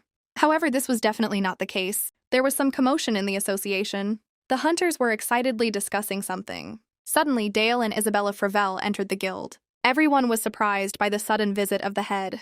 Even Anna didn't know why they came. Sana and Anna began to jokingly divide the association's property in case it was suddenly closed. In Sana's eyes, Dale looked like a terrible person. She still remembered Dion's words that he didn't even come to his own wife's funeral. Dion was nothing like him, and Sana was happy about it. Suddenly, Anna remembered the reason why she called the heroine. The administrator offered her a good job with decent pay. But Sana tried to politely refuse, since the money that the Duke pays for rent is quite enough for her. However, Anna clarified that the client asked her specifically, so it would not be possible to transfer the order to someone else. Sana suggested that the customer might be some kind of hermit, but her friend calmed her down, saying that it was the other way around. Hearing the employer's name, Sana blushed with happiness. It turned out to be Owen, an S-class hunter. Sana has long admired him because he is one of the best hunters who has not failed more than one task, as well as the youngest hunter to reach this rank. He is not just a scientist, but a world-recognized archaeologist. He is adored by both hunters and ordinary people. Sana was delighted, but still did not understand why such a person would hire her. The document said that he needed a hunter who knew Polician. However, Sana was not very confident in her knowledge of the Polician language, but she was deeply touched that Owen appreciated her skills and chose her. She was proud that she was chosen out of everyone. Sana believed that working with Owen was a gift from God. Deciding to tease her friend, Anna took the documents back, since Sana was going to refuse. But the heroine immediately stopped her, enthusiastically informing her that she was accepting the order. Having signed all the documents, she headed to the meeting with the customer. Owen lived in a huge mansion. The butler greeted her at the entrance. He politely invited the guest home. For Sana, such treatment was a little unusual. The butler escorted the heroine to his master. There were many statues placed in the corridor, and they were all directed as if they were watching passers-by. This made it creepy. The butler announced that he would escort Sana to Owen's office. Suddenly, the heroine spotted a huge picture on the wall, which depicted a young girl with golden hair and eyes, and at her feet lay the corpses of killed little demons. The girl was stunned to see demons in the picture. Suddenly, out of nowhere, a man wearing a skull mask appeared next to her. The girl was taken by surprise, but the guy was amused by her reaction. Taking off his mask, Owen apologized and introduced himself. The girl also introduced herself and thanked her for the invitation. Looking at him again, she remembered something. He's one of the contenders for the male lead she saw on the cover. Owen acted kindly towards Sana. Having finished with the greeting, they settled down in the office. All this time, the heroine's head was filled with the question of how it happened that the contender for the leading male role was dating her and not Ellen. She no longer wanted to interfere with the original plot. Her thoughts were interrupted by Owen's words that he had always wanted to meet her. He said that he liked the stories of her exploits during the expedition to Scalo, and the guy was also impressed to learn that Sana fought the demon all night to protect her wounded friends. The heroine was glad to know that such a high-ranking hunter treated her with respect. Thanks to that incident with the demon, she was promoted to C rank, but immediately after that, she was demoted again. Owen had also heard of Seina's many nicknames. However, among all the nicknames, Seina disliked it most when she was called immortal. She thought it was childish, because she was just a little stronger and recovered faster than others. But Owen, on the contrary, considered these qualities exceptional and was confident that Seina could achieve the same rank as him.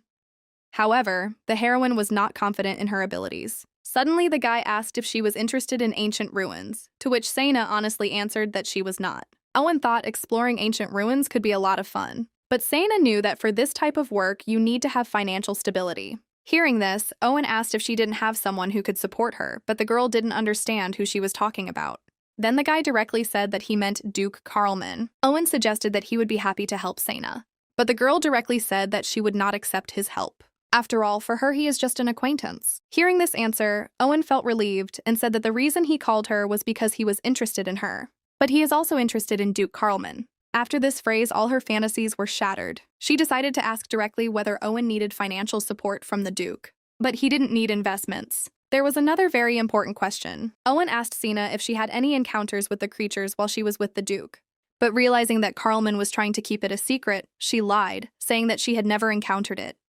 Owen didn't expect this answer. Seina was confused, not understanding how the hunter could know about this, even if the investigation department was not in the know. There was silence for some time. Owen spoke first. He wanted to tell the heroine an old story. Running his hand through the books, he was looking for a specific book. Finding the book he needed, he took it out and opened it. The girl was dumbfounded that in such a situation, Owen decided to read some kind of story. And so he began his story. History said that long ago there were demons who opened the gates of hell and entered this earth, where they took pleasure in human torment. Some were physically hurt. Others were pushed towards their own downfall.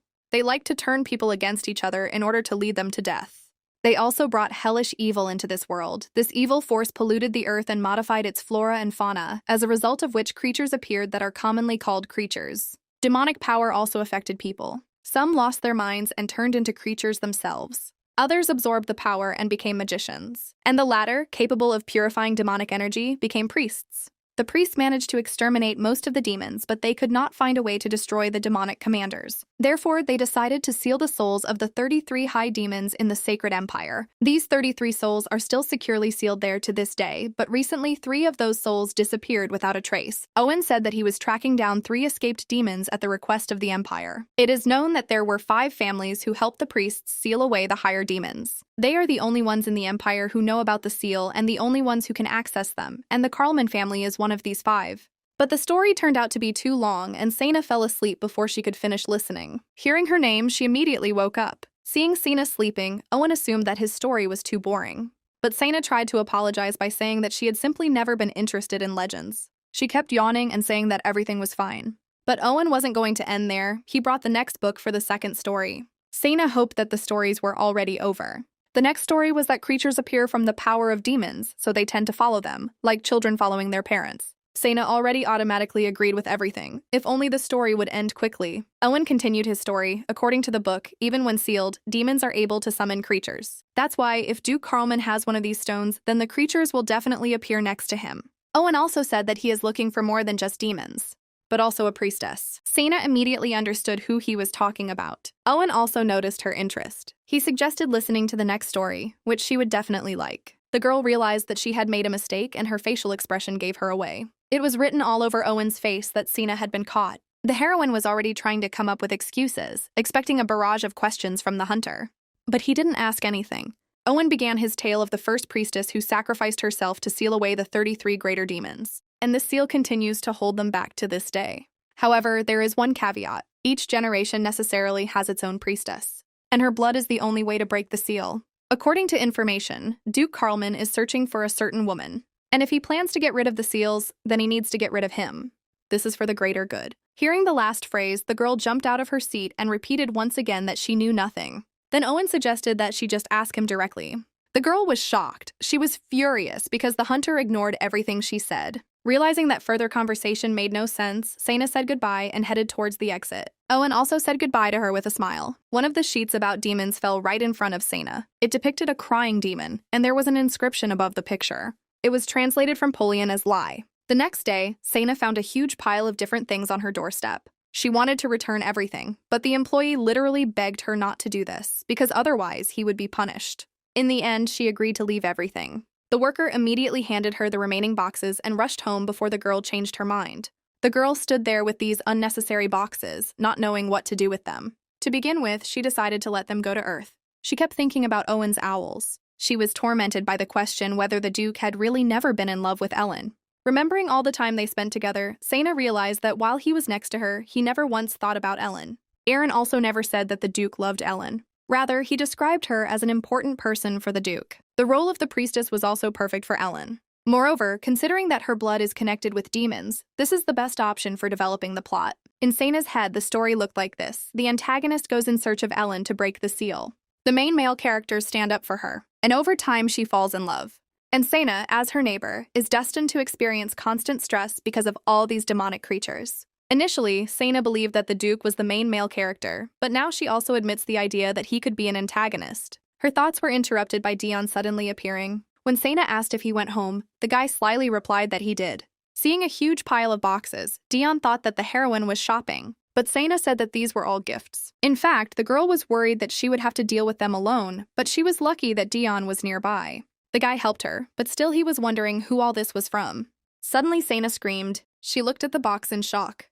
There was a whole bunch of mana crystals there. She couldn't even imagine how much it all cost. Dion suggested checking the rest of the boxes and bags too. Sana looked at the stones and thought that she should return everything back, since he could not accept such an expensive gift. However, given how many stones there are, she assumed that no one would even notice if she took a couple. After checking, Dion reported that some of the boxes contained mana tools that looked quite expensive. Having overcome her greed, she put the stones back and decided to return everything. However, it was impossible to leave everything outside, so she asked Dion to bring everything into the house. Seeing how easily Dion lifted the boxes, Sana was surprised. She thought the boxes were heavy. After all, Owen's servant could barely carry 2 boxes. To begin with, they decided to take everything to the second floor, but Dion was haunted by the question of who gave such a gift to Sana. Since talking about Owen would take too long, the heroine decided not to mention his name. She replied that it was one of her friends. Dion was not happy about this. From such an expression on his face, Sana turned pale. As a result, she was unable to sleep. All night, the heroine tried to remember at least something from her past life, but to no avail. The Duke prepared breakfast as usual and set the table. Seeing Sana's expression, he thought she didn't like it. Sana was preoccupied with thoughts about the sealing stone. At the same time, the Duke was looking forward to the evaluation of his food. Not hearing the usual praise, he offered to cook something else, but Sana said that there was no need, since everything was very tasty. Having learned that she liked the food, the Duke also started breakfast. But still, he was interested in what happened while he was gone, because it was obvious that Dion was not in a good mood. Sana didn't know how to explain this. After all, he has been like this since Sana said that the gifts were from an acquaintance. Dion got up from the table without even finishing, which was unusual for him. Sana and Carlman were surprised because he usually eats more than everyone else. But Dion just sat silently on the couch, didn't say anything, and didn't ask anything. Seeing such unusual behavior of Dion, the Duke thought that he and Sana had quarreled. But the girl claimed that they did not quarrel, and moreover, she did not even know what he was angry about. Carlman offered his help. He said that he could ask him instead. He also wanted to tell them the latest news, but it was difficult to do so in such an atmosphere. Dion continued to watch them silently. The Duke also said that Aaron had to bring him something, and as soon as he arrived, he asked for an opportunity to explain everything. Sana was very happy because the Duke would finally tell everything he knew about demons. However, seeing how Dion looked away every time, Sana decided to make the first move. She said that she would go get some cake since Dion loves sweets. The Duke happily supported this idea. Seeing Carlman's bright smile, the heroine became more and more convinced that he could not be a hidden villain. Dion desperately wanted to join the conversation, but was still sulking. To compete with Dion, Sana bought the most delicious cake in the hope that he would like it. But suddenly someone called her. Turning around, she saw that it was Owen. Running to Sana, he said that they had a huge problem. Owen asked where the mana tools he gave were located. The girl replied that she was at home and said that she was just about to return them. But he said that they do not have time since there is a rather strange object among the tools and they need to hurry, otherwise the house may explode. The girl was speechless from shock. She was petrified with horror. After all, her house could fly into the air. She immediately rushed home. Sana was simply furious, so much so that she did not pay attention to Owen's screams. Finally reaching home, she was convinced that everything was normal. No traces of an explosion were found. However, even if everything was fine now, that didn't mean that thing wouldn't explode later. She immediately asked Owen to tell her what kind of thing it was so she could return it, but the guy replied that it was dangerous, because if she wasn't careful, it would explode right in her hands. Turning pale with fear, Sana asked why he would even send something like that to her. But Owen could only apologize. Sana said that all the gifts were in the room on the second floor and asked them to quickly pick up what they needed. She only asked to sort this out as quickly as possible. But suddenly she remembered that the Duke was in the house, and Owen suspects him. And the worst thing is that he is even ready to get rid of it. Therefore, their meeting could not be allowed. But she didn't have time to stop him. However, fortunately, the Duke was not there. She didn't understand where the Duke and Dion were now, so she didn't know how to proceed. Thinking that they had gone somewhere, Sana was happy. She let Owen home. I prepared tea for him. She said that all the things he sent were on the second floor. But he suddenly said that he suspected that there was a thief in the house. When she saw the gun, the girl was very scared and asked to put it away, since there was no one at home. But Owen insisted. He showed Sana shoe prints on the floor that clearly did not belong to her. Based on this, Owen was sure that there was someone in the house. Sana tried to convince him, but she couldn't tell the truth. Suddenly, the guy revealed his true intentions, saying that the most important thing now was not the possibility of an explosion. He asked permission to inspect her house. However, this was his goal from the very beginning. He came to catch the Duke. Sana tried to stop him, continuing to say that there was no thief in her house. However, catching the thief was only a pretext, so Owen turned a deaf ear to everything. Suddenly, footsteps were heard, and the girl turned pale, realizing that the Duke was probably still in the house. Owen immediately went to the source of the sound. The girl was in a panic. She didn't know what to do or how to stop him. Owen was serious about catching the Duke. Having found the right room, he sharply opened the door and pointed the gun at the unknown person. But someone knocked the gun from his hands. The Duke grabbed the stranger, and Dion picked up the gun. He walked slowly towards Owen. He put the gun to his head and asked if it was worth shooting. But they were stopped by Sana. Thinking she was coming to help, Owen begged her to stop them. But the heroine was not going to help. She just said that if they were going to finish him off, then let them do it on the street. Dion and the Duke unanimously replied that they planned to do so. Owen didn't expect this turn of events. He was tied up for further questioning. The Duke, Sana, and Dion stood before him. Trying to hide his emotions, he greeted Duke Carlman, but he didn't even remember him. Owen claimed that they met 3 times, but Carlman still could not remember. Owen was ready to kill him with one look while the Duke did not even notice it. Suddenly, he turned to Dion, asking who he was because they had never crossed paths before. After hearing a lecture from Owen on how to properly hold a gun, Dion decided to show how much he could do. Realizing that Dion was not so simple, Owen began to beg for Sana to take him away. The heroine didn't even know what to do because Owen provoked Dion more and more with every word. Looking at him, Sana remembered their last meeting. After all, then she really was happy. But now everything was different. She asked Owen to honestly answer the question of whether he had come to kill the Duke. Owen was outraged by such suspicions, but the heroine reminded him that he was the first to lie, saying that the gifts contained explosives. Hearing this, Dion realized that the one who sent those gifts was Owen. He hastened to clarify whether Owen had done this because of some personal feelings for Sana, and only when he heard a negative answer did he calm down. Owen honestly said that he only wanted to return the sealing stone that the previous Duke Carlman had stolen and find the saint. Owen was sure that Sana was a saint. With this statement, he stunned the heroine. And not only her, the Duke was also shocked. And Dion was no less surprised. After these words, they tried to imagine Sana as a saint. And when they imagined it, they couldn't hold back their laughter. They were all wondering how the guy came to this conclusion. Then Owen said that he had heard rumors that she was famous for her healing abilities. But Sana denied all these rumors. Also, the rumors that she is immortal are lies. And on top of that, the heroine hates the temple. She's sick of people in white, and she's not close to just one priest. In addition, the heroine never healed anyone using holy power. The only thing she has is excellent health. Owen was shocked to learn that he was mistaken about the saint. Then he asked the Duke about the sealing stone, but Carlman swore on the behalf of his family that such a thing had never happened. After which, he seriously wondered where he had even heard such nonsense. Owen asked to check the inside pocket of his jacket. There was a ring there. Dion and the Duke assumed it was a fake. Only Sana did not know what it was. The Duke explained that this was the Saint Emperor's ring. Dion took the ring from Carlman to confirm its authenticity. Having said this, he threw the ring away. But the ring suddenly disappeared. And then it appeared on Owen's finger. Thus, they were convinced that the ring was real. Owen also recalled that he had already said that he had received a request from the Holy Empire. However, Sana forgot everything since she was half asleep at the time. Since Owen showed his ring, he asked the Duke to show his too. But Carlman replied that he did not have a ring. He said that it disappeared 30 years ago. Since the ring cannot be taken away by force, it was difficult to believe that it could disappear. The Duke was definitely hiding something. Owen didn't trust anyone. Dion watched everyone. Sena was shocked by this whole situation. In fact, there is more than one Saint Emperor ring. There are 5 more that are copies of the original, with the same shape and features. They also return to their owner if they move a certain distance away from him. The very first saint gave them to 5 different families, symbolizing a promise to watch over the sealed demons together and keep their existence a secret. But 30 years ago, the man with the Carlman family ring escaped with the stone in which the demon was imprisoned. And recently, hunters have witnessed a strange influx of mutated creatures, which is why the magicians from the search department of the association went on a long-term business trip.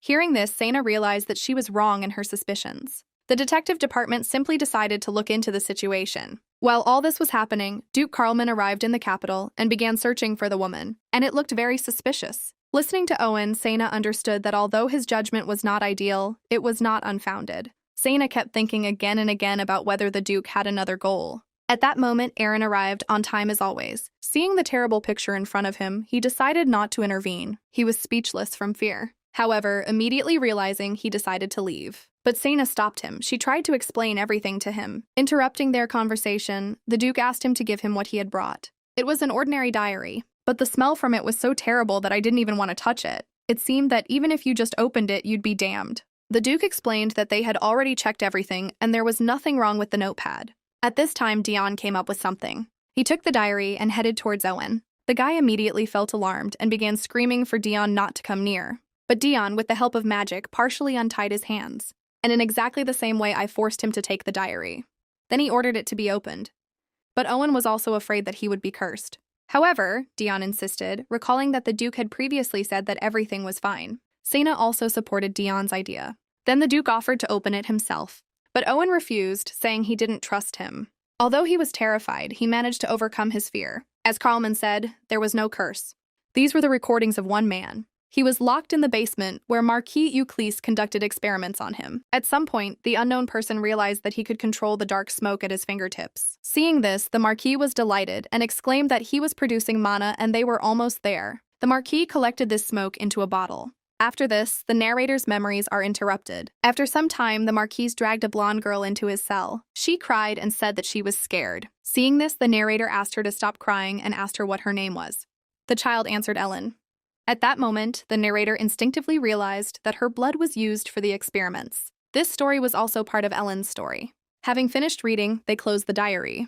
Dion was surprised. The Duke already knew about this, so he observed the reactions of others. Sena was horrified. She couldn't believe that someone had gone through such an experiment. The Duke said that 2 years ago, he accidentally ran into the person who entered this diary. Based on the records, the Marquis tried to use the blood of St. Helen to break the seal and revive the demon race. However, whether he succeeded or not is still unknown, since that man's magic was quite weak and unstable. Besides, he could not go far from the Marquis's estate, most likely because he still needed Ellen's blood. Returning the diary, Owen asked where this man was now.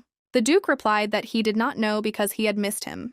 Carlman did not know where he was now, but the Duke found the place where he lived before. It was there that they found the diary. The Duke showed the diary to the Emperor, and he ordered that Ellen's safety be ensured first. That's why, when Carlman found her, he first suggested going to the Carlman estate.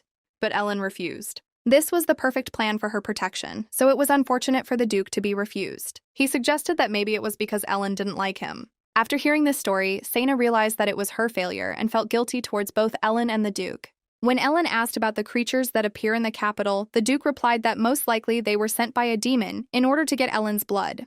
But there were some problems with the barrier, so it did not function properly. At this point, all Imperial magicians have been sent to investigate the problem. After hearing the whole truth, Sena felt guilty for suspecting the Duke. After all, he was not a stalker at all. The Duke was only trying to protect Ellen. Sena blamed herself for ruining everything. Seeing her in this state, Jian became worried. The Duke blamed himself for everything. He believed that he had not made enough efforts. The more the Duke blamed himself, the more Sena blamed herself. She tried to atone for her guilt a little by saying words of consolation. The Duke sheepishly thanked him for the kind words. In order to calm her conscience, she continued to support the Duke. The Duke asked Sena what she was going to do after everything she had heard. The heroine replied that, as before, she would defend her home. The same went for Ellen's safety. Sena wanted to suggest telling Ellen everything, but she was interrupted by Owen. Only now did the Duke realize that he had also heard their entire conversation. They were both wary of each other. It was obvious that they would not be friends. Looking at Dion, Sana thought that he was most likely shocked to learn about Ellen's past. Suddenly, the heroine turned to Diona. She invited him with her. Dion followed her without hesitation. Arriving in the living room, Sana asked if Dion was worried about this whole situation. Having received a positive answer, the heroine said that she understood how he felt. Hearing this, Dion excitedly asked when she found out. Sana replied that not long ago. Dion was embarrassed that his feelings had been revealed. Sana, trying to support him, said that she knew how long he had liked her. Hearing the last phrase, Dion realized that they were talking about different girls. He hastened to stop her and asked who she was talking about now. Sana answered that it was about Ellen, because of her refusal, he even cried in front of her house. She also said that she knew all along that Dion had not given up on Ellen. However, since Ellen is a saint, she will always be in danger. Dion no longer said anything, but only listened to Sana. But the heroine suddenly suggested that Dion should no longer come to her home. Dion was dumbfounded. Sana believed that she was doing this for the safety of Dion. She also added that there is no need to worry about Ellen, since the Duke will protect her. Having heard all the girls' arguments, Dion realized that Sana believed that he was in danger. However, he did not understand why she thought so. Sana explained that due to his lack of combat experience, he could get hurt during battles with demons. Then Dion reminded that he was a magician. But Sana remembered everything, including the fact that he almost died due to loss of mana control. It was then that the girl realized the seriousness of the situation. She tried her best to convince him, but he believed that he could also be useful. That's why I asked him not to prohibit me from coming there anymore. Sana was weak in the face of such an expression. She couldn't say no to that cute face. Therefore, during the refusal, she turned away so as not to give in. She couldn't put him in danger. To convince him to back down, she told him how terrible demons can be. But Dion simply remained silent. Suddenly, he asked if she really wanted to make him out to be a scoundrel who ignored danger. He couldn't believe that Sana wanted him to leave everyone and run away. Sana had nothing to answer to this. He once again covered himself with Ellen, saying that he wanted to protect her himself and asked permission to come to this house. After so many arguments, Sana had exhausted all reasonable reasons for refusal. She agreed, but on one condition. Dion agreed without hesitation to fulfill any of her requests. He was ready for anything. After some time, the Duke joined them. When he asked what they were doing, Dion furiously replied that he should take a closer look. Dion, sitting surrounded by books, read a book about demons. The Duke was about to leave when Sana noticed him and called him to join. She had a huge stack of books in her hands. Seeing so many books, he asked what they were for. Dion, having received another pile of books to read, turned pale with horror. Sana explained to the Duke that these were all books about demons and demonic creatures. They are needed to prepare for the next battles. The heroine explained that in order to win, they need to learn more about their enemies. She did not even allow Dion to take a break from books. She also told the Duke that Ellen and Dion have known each other since childhood, but due to memory loss, Ellen does not remember this. It is for this reason that Dion also wants to deal with the creatures along with them. While they were talking, Dion did not know where to get away from these books. Sana also prepared a stack of books for the Duke. She asked questions to determine his level of training and to find out about his combat experience. Having finished with the part about demons, Sana moved on to another very important issue. She offered to tell Ellen everything, but the Duke believed that this was impossible. Suddenly, Ellen knocked on the door. Recognizing the neighbor's voice, Sana went to open it. The Duke offered to talk to her right away. Although the Duke considered it impossible, he still thought that there was no harm in trying. For starters, he thought that he and Dion should leave. Sana waited until the guys went up to the second floor. Only after that did she open the door. A sweet neighbor was standing on the threshold. She brought cookies for Sana. She also said that she had some gift for the heroine. Sana invited her into the house and treated her to tea. While she was waiting for Sana, she noticed a dragon figurine and thought it was some kind of magical object. But the heroine said that it was an ordinary lamp, and she only bought it because it looked cool. Although in fact she only bought it because Dion liked it. Ellen was surprised to learn that it was an ordinary lamp. Sana felt awkward because she didn't know how to start a conversation. That's why I decided to start with cookies. But the basket contained more than just livers. Ellen sheepishly explained that it was a homemade ointment. She prepared it, noticing the wound on Sana's hand. Ellen apologized for bringing the ointment so late. Sana never talked about her injury, so she didn't expect Ellen to notice. However, she was touched by Ellen's concern. The neighbor clarified that she was not a doctor, but asked to accept the gift. Sana was incredibly happy with the gift. Ellen was also happy that her work was appreciated. Sana was touched by the kindness of the main character, but she forced herself to pull herself together, as a serious conversation was ahead. Sana decided to start by asking where she was before she opened a flower shop. Ellen replied that she was not entirely sure since all her memories were blurry. She said that people from the temple found her unconscious in the forest, they gave her shelter and work, and Ellen spent all her earned money on opening a flower shop. For some reason, her name is the only thing Ellen remembers clearly. She also didn't remember her parents, but she didn't want to look for them either. Ellen showed an old scar on her forehead and said that she had a feeling that her past life was not good. Sena was furious at the way Ellen was treated by her family. Noticing Sena's anger, Ellen gently took her hand. She tried to calm her down, saying that there was no need to worry because since she moved here, only good people surrounded her. And most of all, she was glad that she met Sena. She was grateful to Sena for always protecting her. Looking at the happy lady in front of her, Sena doubted her intentions because the past would only cause Ellen pain. Because Sena was lost in thought, she held Ellen's hand for too long. But still, since Ellen's safety was at issue, she felt it would be right to tell her everything. Then she asked Ellen if she knew the Marchioness of Euclid. But for some reason, the neighbor did not hear the question. Then she asked again, much louder this time, but the result was the same. Not understanding what was happening, Sena shouted out her question. Ellen was silent for a while. But suddenly she said that she couldn't hear what Sena was saying at all. After Ellen left, Sena was in prostration. She did not understand why it was necessary to make sure that Ellen could not even hear the name of the Marquis. Dion replied that most likely it was entirely Ellen's choice, since the magician probably did everything exactly as she asked. Sena was slightly surprised by the cold tone in which he spoke about her. Suddenly, Dion remembered that he had previously mentioned the name of the Marquise in a conversation with Ellen and suggested that she did not want to hear this name at all, due to the fact that there were too many painful memories associated with it. Sena couldn't even imagine what the child had to do so that he wouldn't even listen to his name. All this time, they were overheard by Owen, who also learned that Ellen did not hear the name of the Marquis. A few hours ago, Owen stood at Sena's door, thinking that there was something suspicious about the Duke. He could easily forge the diary, and he avoided questions about the ring. The first thing he decided to do was talk to Sena again. But Ellen stood at the threshold. Seeing her, Owen immediately hid. While watching her, he saw the girl enter Sena's house. And later, the loud voice of the heroine was heard, who, for reasons unknown to Owen, continued to shout the name of the Marquis. Then he got closer to figure out what was happening. And hearing the girl's conversation, she realized that Ellen did not hear the name Euclid at all. Now back to the present, where Sena, Dion, and the Duke are discussing their future plans. Sena voiced her decision, saying that she would protect her home and at the same time help protect Ellen. However, she immediately indicated that she would only fight with creatures and did not want to get involved with the Marquis and demons. The Duke accepted her terms and happily thanked her for her help.